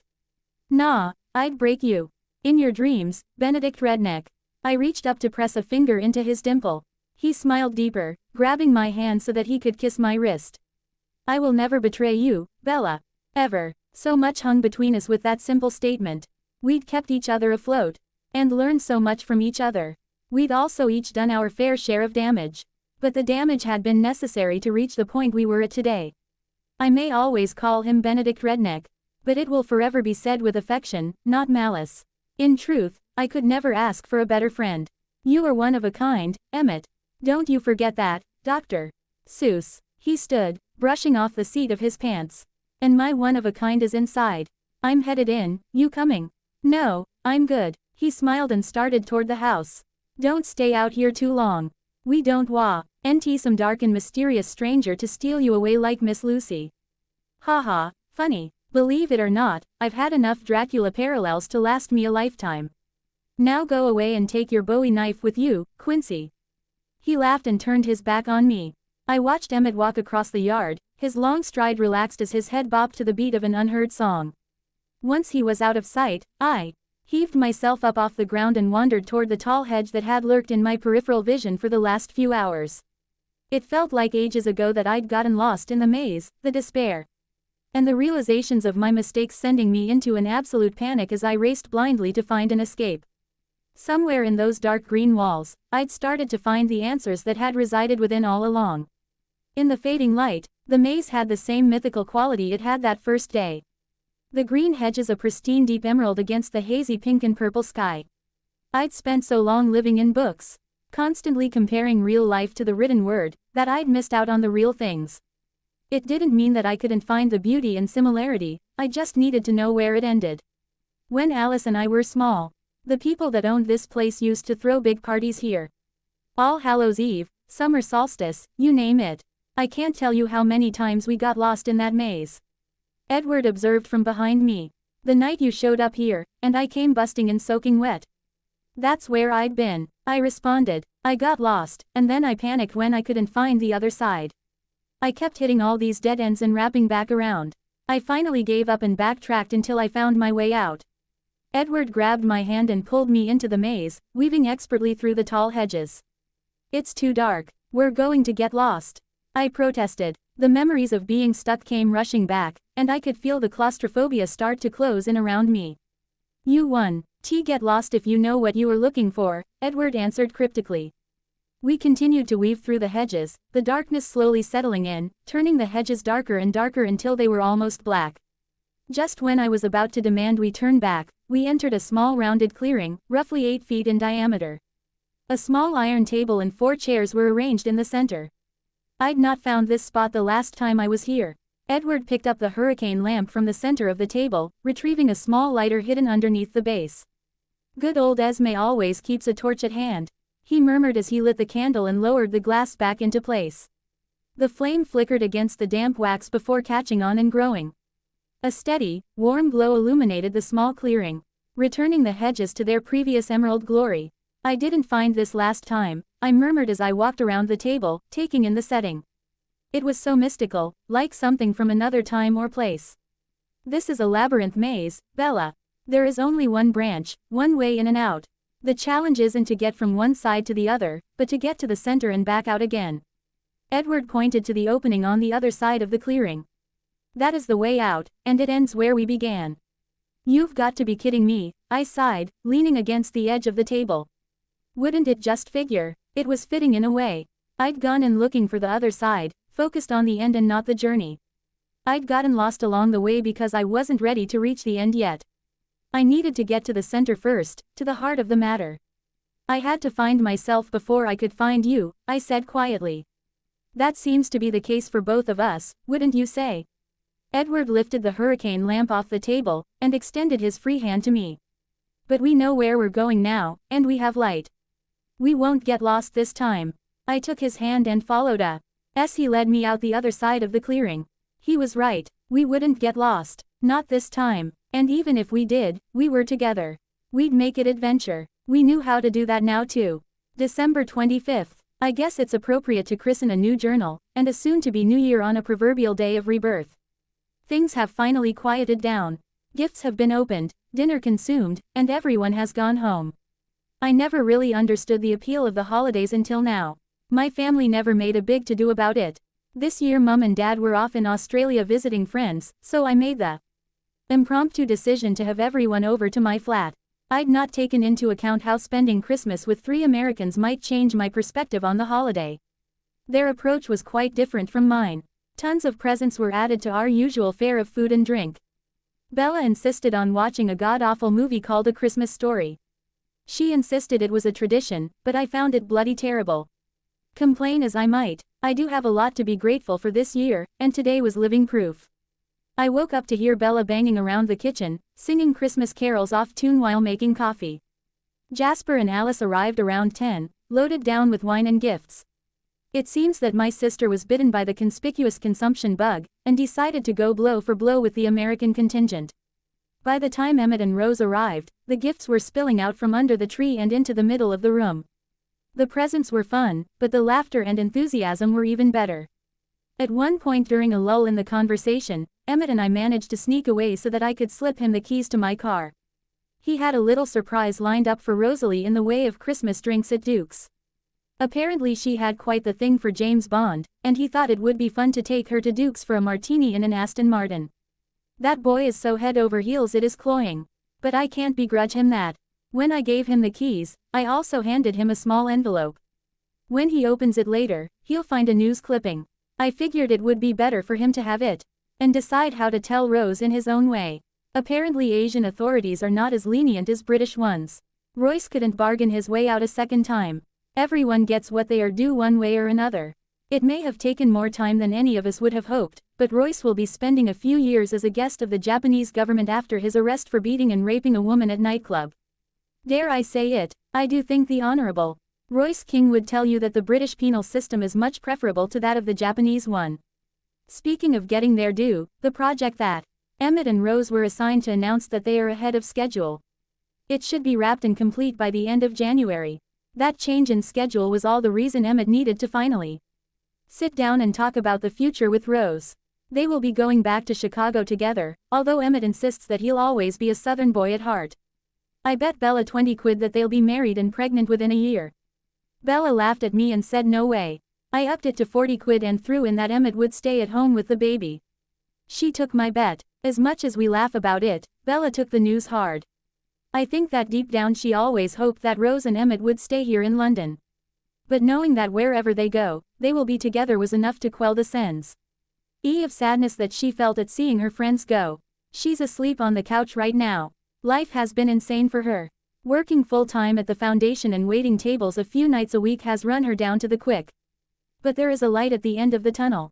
Her role at the foundation will be a full-time salaried position starting in January. She can stop waiting tables and focus on what she really enjoys. Which ironically enough is writing critical assessments and analysis of Victorian works. She's already had 2 articles published in literary magazines, and is seen as quite the revolutionary. She and Jasper have even joked about writing something together. We were up late last night celebrating that and the fact that after months of jumping through hoops, she finally got the go-forth on her HSM visa.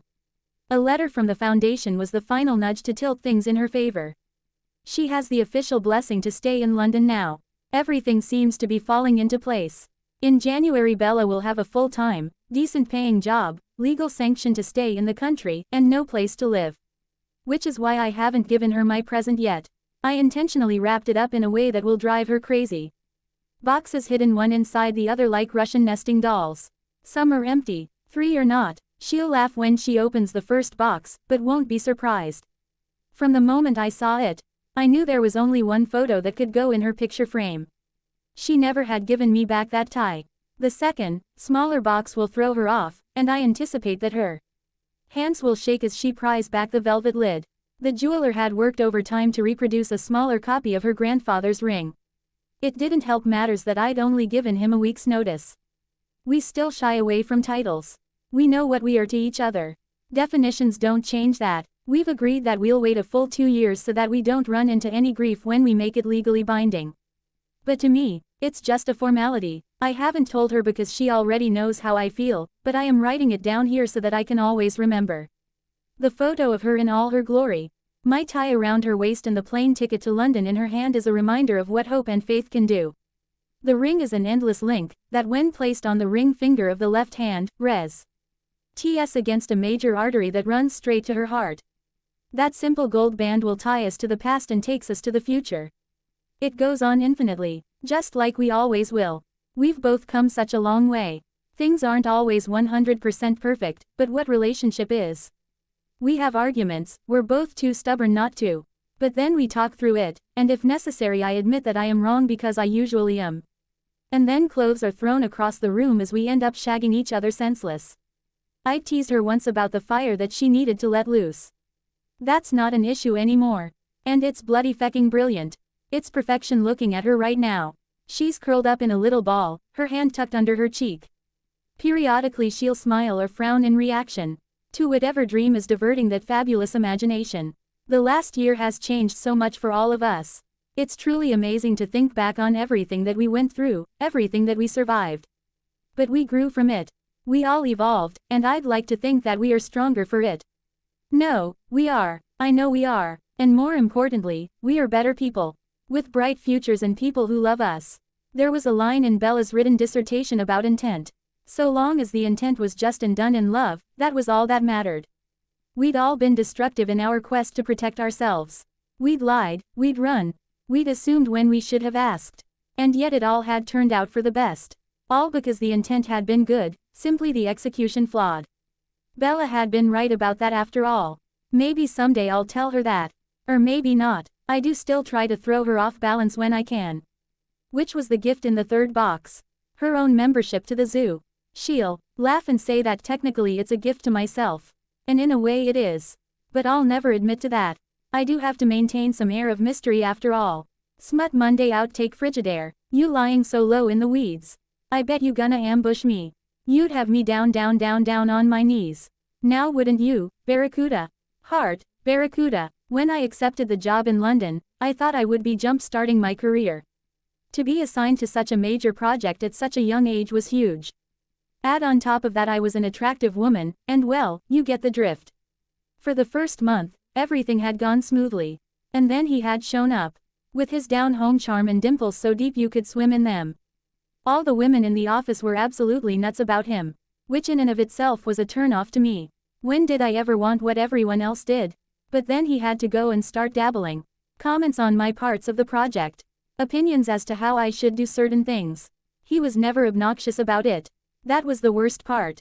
He was gracious and helpful, and made the observations out of earshot of anyone else. I could have taken his ideas and passed them off as my own. Anyone else would have. If he could have just been the typical man, who was constantly ogling my chest and making lewd comments, it would have made it all that much easier. But he wasn't. He was gorgeous and under all that down-home bluster. He was a really nice guy. But that didn't change anything. This was my job, and I was here to do it well. That meant focusing on the prize and not letting his wounded Lou KS phase me when I'd make a sarcastic comment.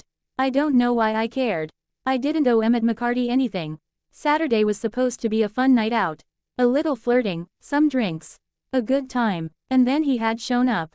The minute he walked in the door I knew it was fight or flight. I turned to Royce in a moment of panic and asked if we could go somewhere else.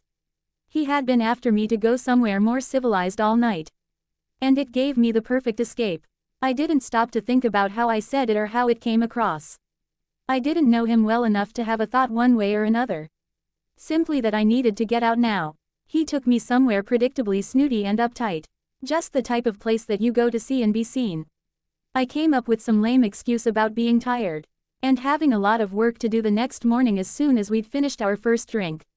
I could tell that Royce would have liked more, but I kept harping on about needing to focus on work, and that I couldn't be hungover. Sadly, it was true. By 10 the next morning I was in the office, elbows deep in technical diagrams. For 3 hours I managed to distract myself with numbers and calculations. But around noon my stomach started to growl, a reminder of the fact that I hadn't eaten anything since dinner the night before. A quick pop out to grab lunch, I told myself. Just grab some takeout and then I'd dive right back in. I needed to stay ahead, stay on top of my game. Keep the focus, I continuously told myself.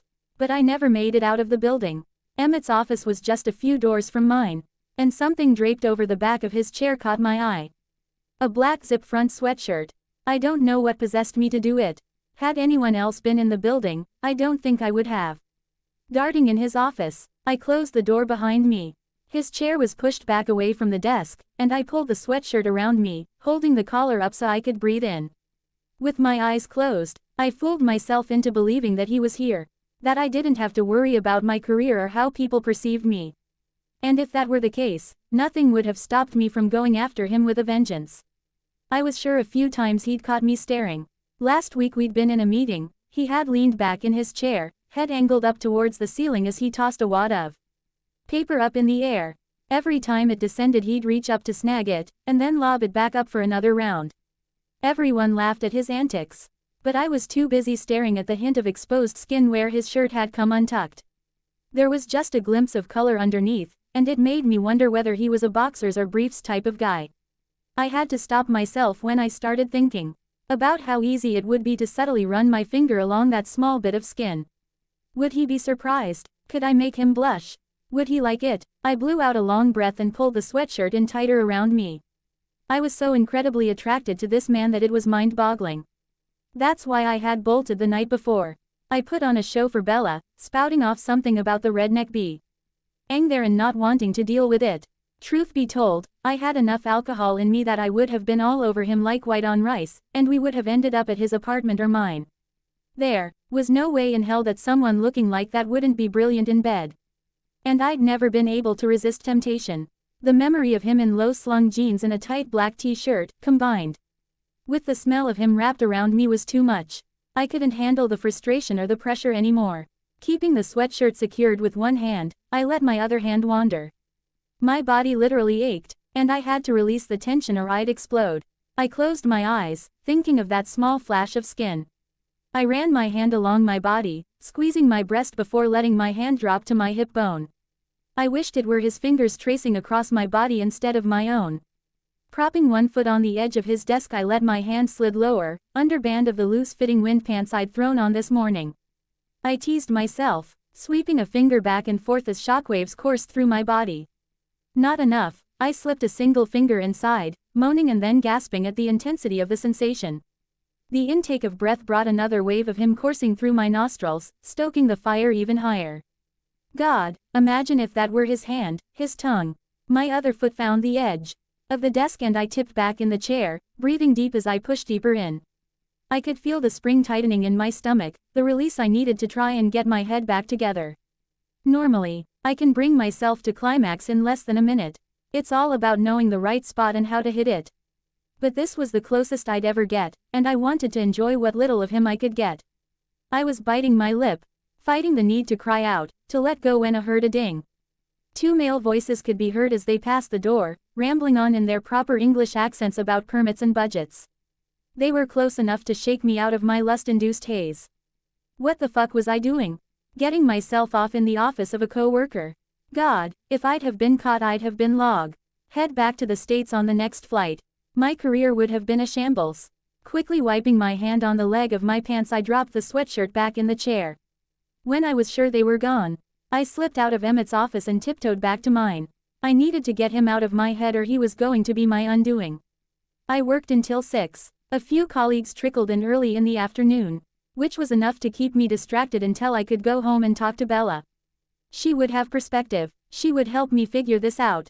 But luck wasn't on my side, as I could hear laughter as I unlocked our front door. She'd been smitten by some British guy. Maybe she'd finally let go of Mike and was having a good time. Lord knows she deserved it. But there was no cocky Englishman sitting on the couch on my flat. It was my fantasy incarnate. With my best friend, I was wound so tight that I snapped. What in the hell are you doing in my flat? He launched off the couch, a lock of shock on his face. Rosé, what the hell are you doing here? I whipped around to see Bella standing in the kitchen doorway. Bella, what is this redneck doing here? I knew that it was cruel and immature to call him that. But it kept the distance, gave me perspective. It kept me from acknowledging him. Bella's eyes went wide as she looked back and forth between us. And then something seemed to click. She dropped the paper towels she had been holding on the kitchen counter, and headed towards the door. I'm going for a walk. Rose, you need to sit down and shut up while my friend from business class says a few things to you. She grabbed her coat and glanced at him. Seize the moment, Em. I know you can do it. I'll be back in a bit. With that, she slammed the door shut behind her. Listen, Rose. I closed my eyes, not wanting to hear him say my name. Bella's words kept ringing through my head, my friend from business class. The cute guy from her flight. The one that she flirted with. The one that had asked her out. He wanted her, not me. It was just the push I needed him to try and get him out of here, away from me as soon as possible, or this would not end well. Taking a long, deep breath, I turned in the kitchen doorway to face the man that had been on my mind non-stop since the day he walked into the office with his baseball hat and down-home charm. I wasn't prepared to see the confusion and sadness on his face. He was here because of her, not me. What right did he have to be upset? So it's not good enough to have every woman in the office lusting after you. You are taking a run at my roommate now too. Emmett stood and walked towards me. Please stay back, I chanted to myself. Please don't come closer. Please don't give me platitudes about how I'm a great girl, blah blah blah. I had no clue that she was your roommate. We hung out, we spent the day together. She's my friend, she has the hots for someone else, I snapped at him. It was cruel, and I could see the shock register on his face. Why was I doing this? Why couldn't I let him be happy? Was it because he wanted someone other than me? I couldn't get distracted now. Better to let him chase Bella, even if she wanted someone else. So do I, Emmett answered softly. Bella helped me figure that out. My brain was sending out warning signals left and right. Get him out of here, now. What, so you use her to figure your own shit out? You are a bigger jerk than I took you for. Emmett took a step closer. I kept waiting for him to blow up, to tell me I was a bitch, to storm out. Instead he reached out to twirl a strand of my hair around his finger. You aren't a bitch, Rose. I don't believe you when you act this way. It's not who you are. A lump was building in my throat. I could feel the panic setting in. Please don't do this, Emmett. I don't need you to be a nice guy. Be an asshole. I can't have you in my life right now. Please make this easier for me. Rose, I can't stop thinking about you. You are everywhere. In the office. In my thoughts. I can't get you out of my head. He was closer now, and I could feel the heat coming off his body. A hint of 5 o'clock shadow darkened his jaw, and there was a small jagged scar just at the edge of his chin. I wanted to lick it, to have him rub his chin across my skin so that it would turn red and burn. Burn like the rest of me. Leave, now. I spoke the words as coldly as I could. Rose, please. Emmett's hand moved from my hair to my face, his finger grazing the edge of my jaw. Stop it, just stop. Out of instinct my hand came up in a fist. I wasn't going to swing at him. It was simply a reaction to my frustration and my fear. He grabbed my wrist, pulling me in closer to him. I raised my other arm to push him away. But he captured that wrist too. Why do you push me away? Can't you open up and let me in? I know you don't hate me. You are too good of a person to hate anyone. His words cut through me. I couldn't open myself up. The thought terrified me. I was afraid that by letting him in, I'd lose myself and everything I'd worked so hard to accomplish. And everything that others inferred about me would be true. Just a pretty face, a trophy fuck. The girl that used her looks to get ahead. No substance or strength underneath. I'll be damned if I lose myself in a man like Bella did. That's not who I am. I tried to push him away again. But his grasp was too tight, and he was too strong. The anger was apparent in his eyes now. The more I fought, the brighter it shone through. What the fuck, Rosé? What did I ever do to make you hate me so much? I didn't hate him, I couldn't. And with that single admission to myself, my resolve, my control, my will to push him away was all gone. He saw me coming before I could make contact, and was more than prepared. His mouth was wet and warm, and God, the minute I felt his tongue I knew it was all over. My hands knotted in his shirt, and I held on for dear life as I poured weeks of frustration into that kiss. He gave as good as he got, darting his tongue in and out of my mouth, teasing then pulling away. He broke away from my mouth, trailing kisses along my jaw and down my neck. Before returning to kiss me again. And it felt like heaven, only better. At some point he released my wrists, which allowed me to wrap my arms around his neck and crush myself up against him. Stop being such a fucking gentleman and touch me, god damn it. If I start, I'm not going to stop. Emmett's breathing was coming in hard labored gasps. What are you waiting for then? Fucking get to it. It was all the motivation that he needed. Before I knew it, he had somehow backed me into the kitchen and pinned me up against the refrigerator. He tugged at my shirt and pushed my bra up out of the way.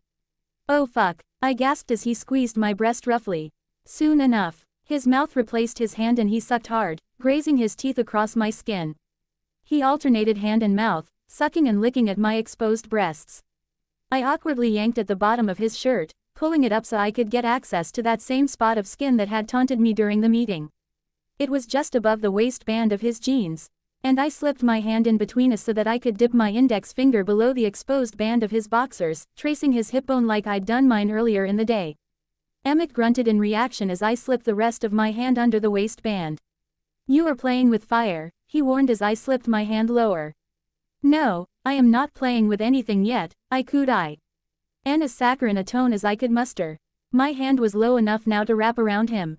I squeezed just enough to be considered rough, and Emmett bucked his hips forward in reaction. Find something you like. His tone mimicked mine. He wasn't going to go down without a fight. Which left me two choices. Go forward or retreat. Retreat would be the wise thing. But going forward had the potential to be fucking fabulous. I knew it wasn't safe to answer. I was playing a dangerous game with a man that fascinated me. A man that I worked with. A man that could put everything I worked for in a tailspin. And I didn't give a flying fuck. My right hand was tangled in his hair. I let go and reached out, fumbling for the drawer closest to the refrigerator.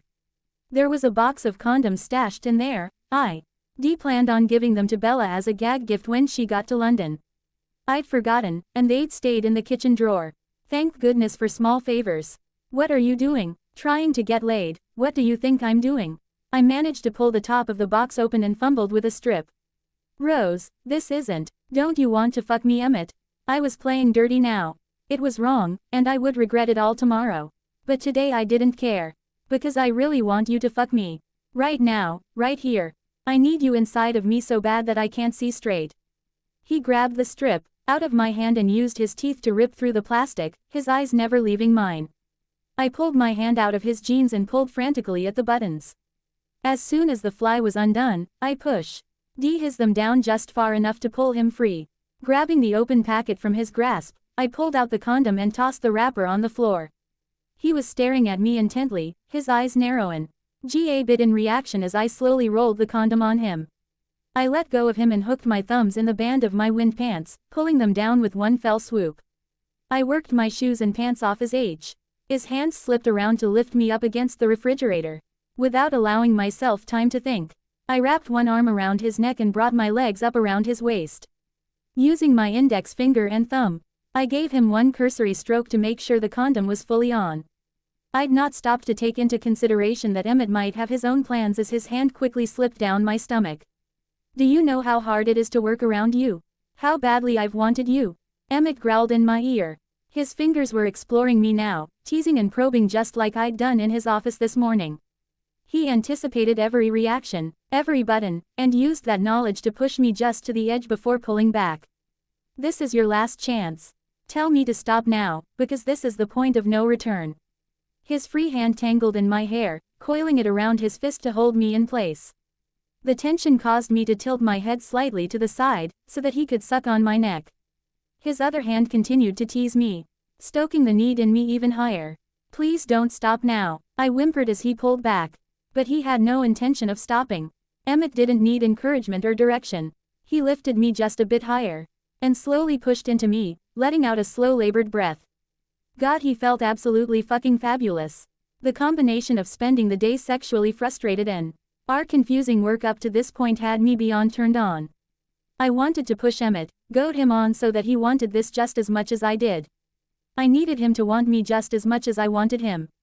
"God, you're hard." I tried to move, tried to increase the friction. It was torture feeling him inside of me and not being able to move. "But you are a fucking tease." "Shut up, Rose," Emmett growled in my ear. He pulled back slightly and pushed back into me, eliciting a low moan from both of us. "Unlike you, I am anything but a tease."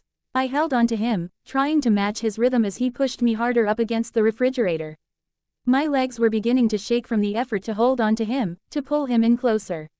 I could feel an orgasm starting to build, and I pulled him in a bit tighter, grinding into him as hard as I could. Oh dear God. I arched my back away from the refrigerator as he moved me up a bit higher. Emmett's hand slipped in between us, and he swiped his thumb across me. "Christ, you are so fucking wet. You wanted this as badly as I did, didn't you?" He repeated the path, pressing a bit harder. And I was gone. I clamped my hand in a fist, digging my nails into my hand so that I didn't cry out. But God, did I want to. I wanted to shout his name, beg for more, and sink my teeth in his shoulder. Instead I squeezed tighter, most likely drawing blood in the process.